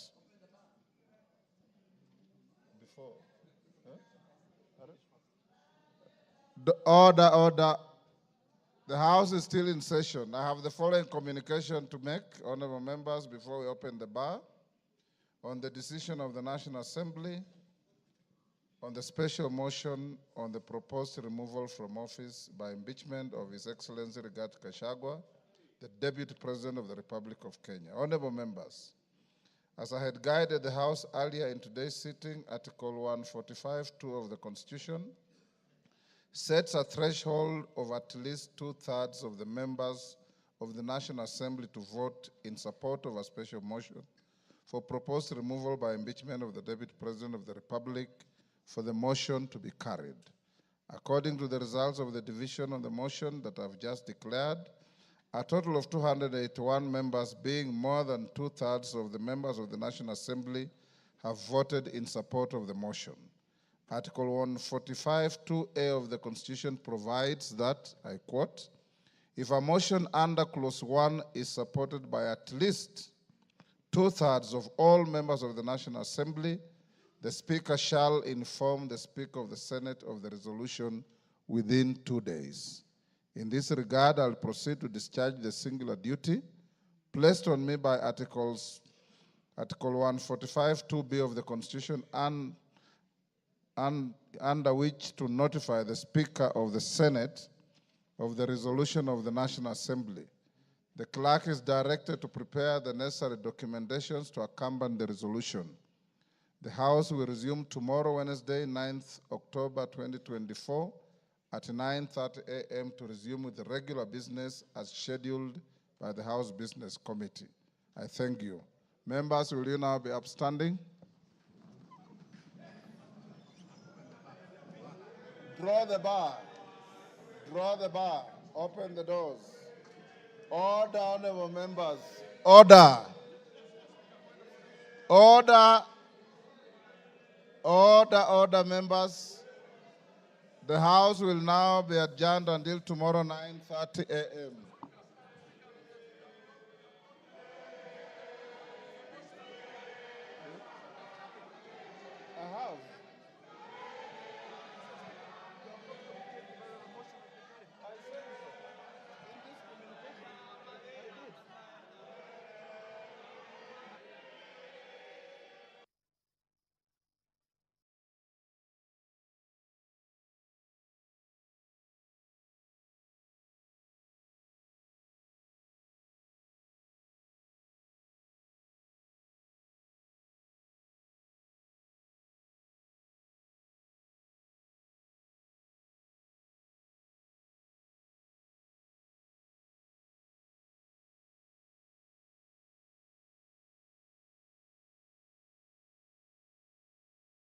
You've been watching the sitting of the National Assembly where the House has approved the impeachment of Deputy President Rigathi Gachagua on 11 charges. The special motion was moved by the Honorable Member for Kibwezi West, Honorable Ecomas Mwengi Mutuse. This broadcast has been brought to you by the Parliamentary Broadcasting Unit in conjunction with the Kenya Broadcasting Corporation. My name is Edward Kabasa. Thank you for watching.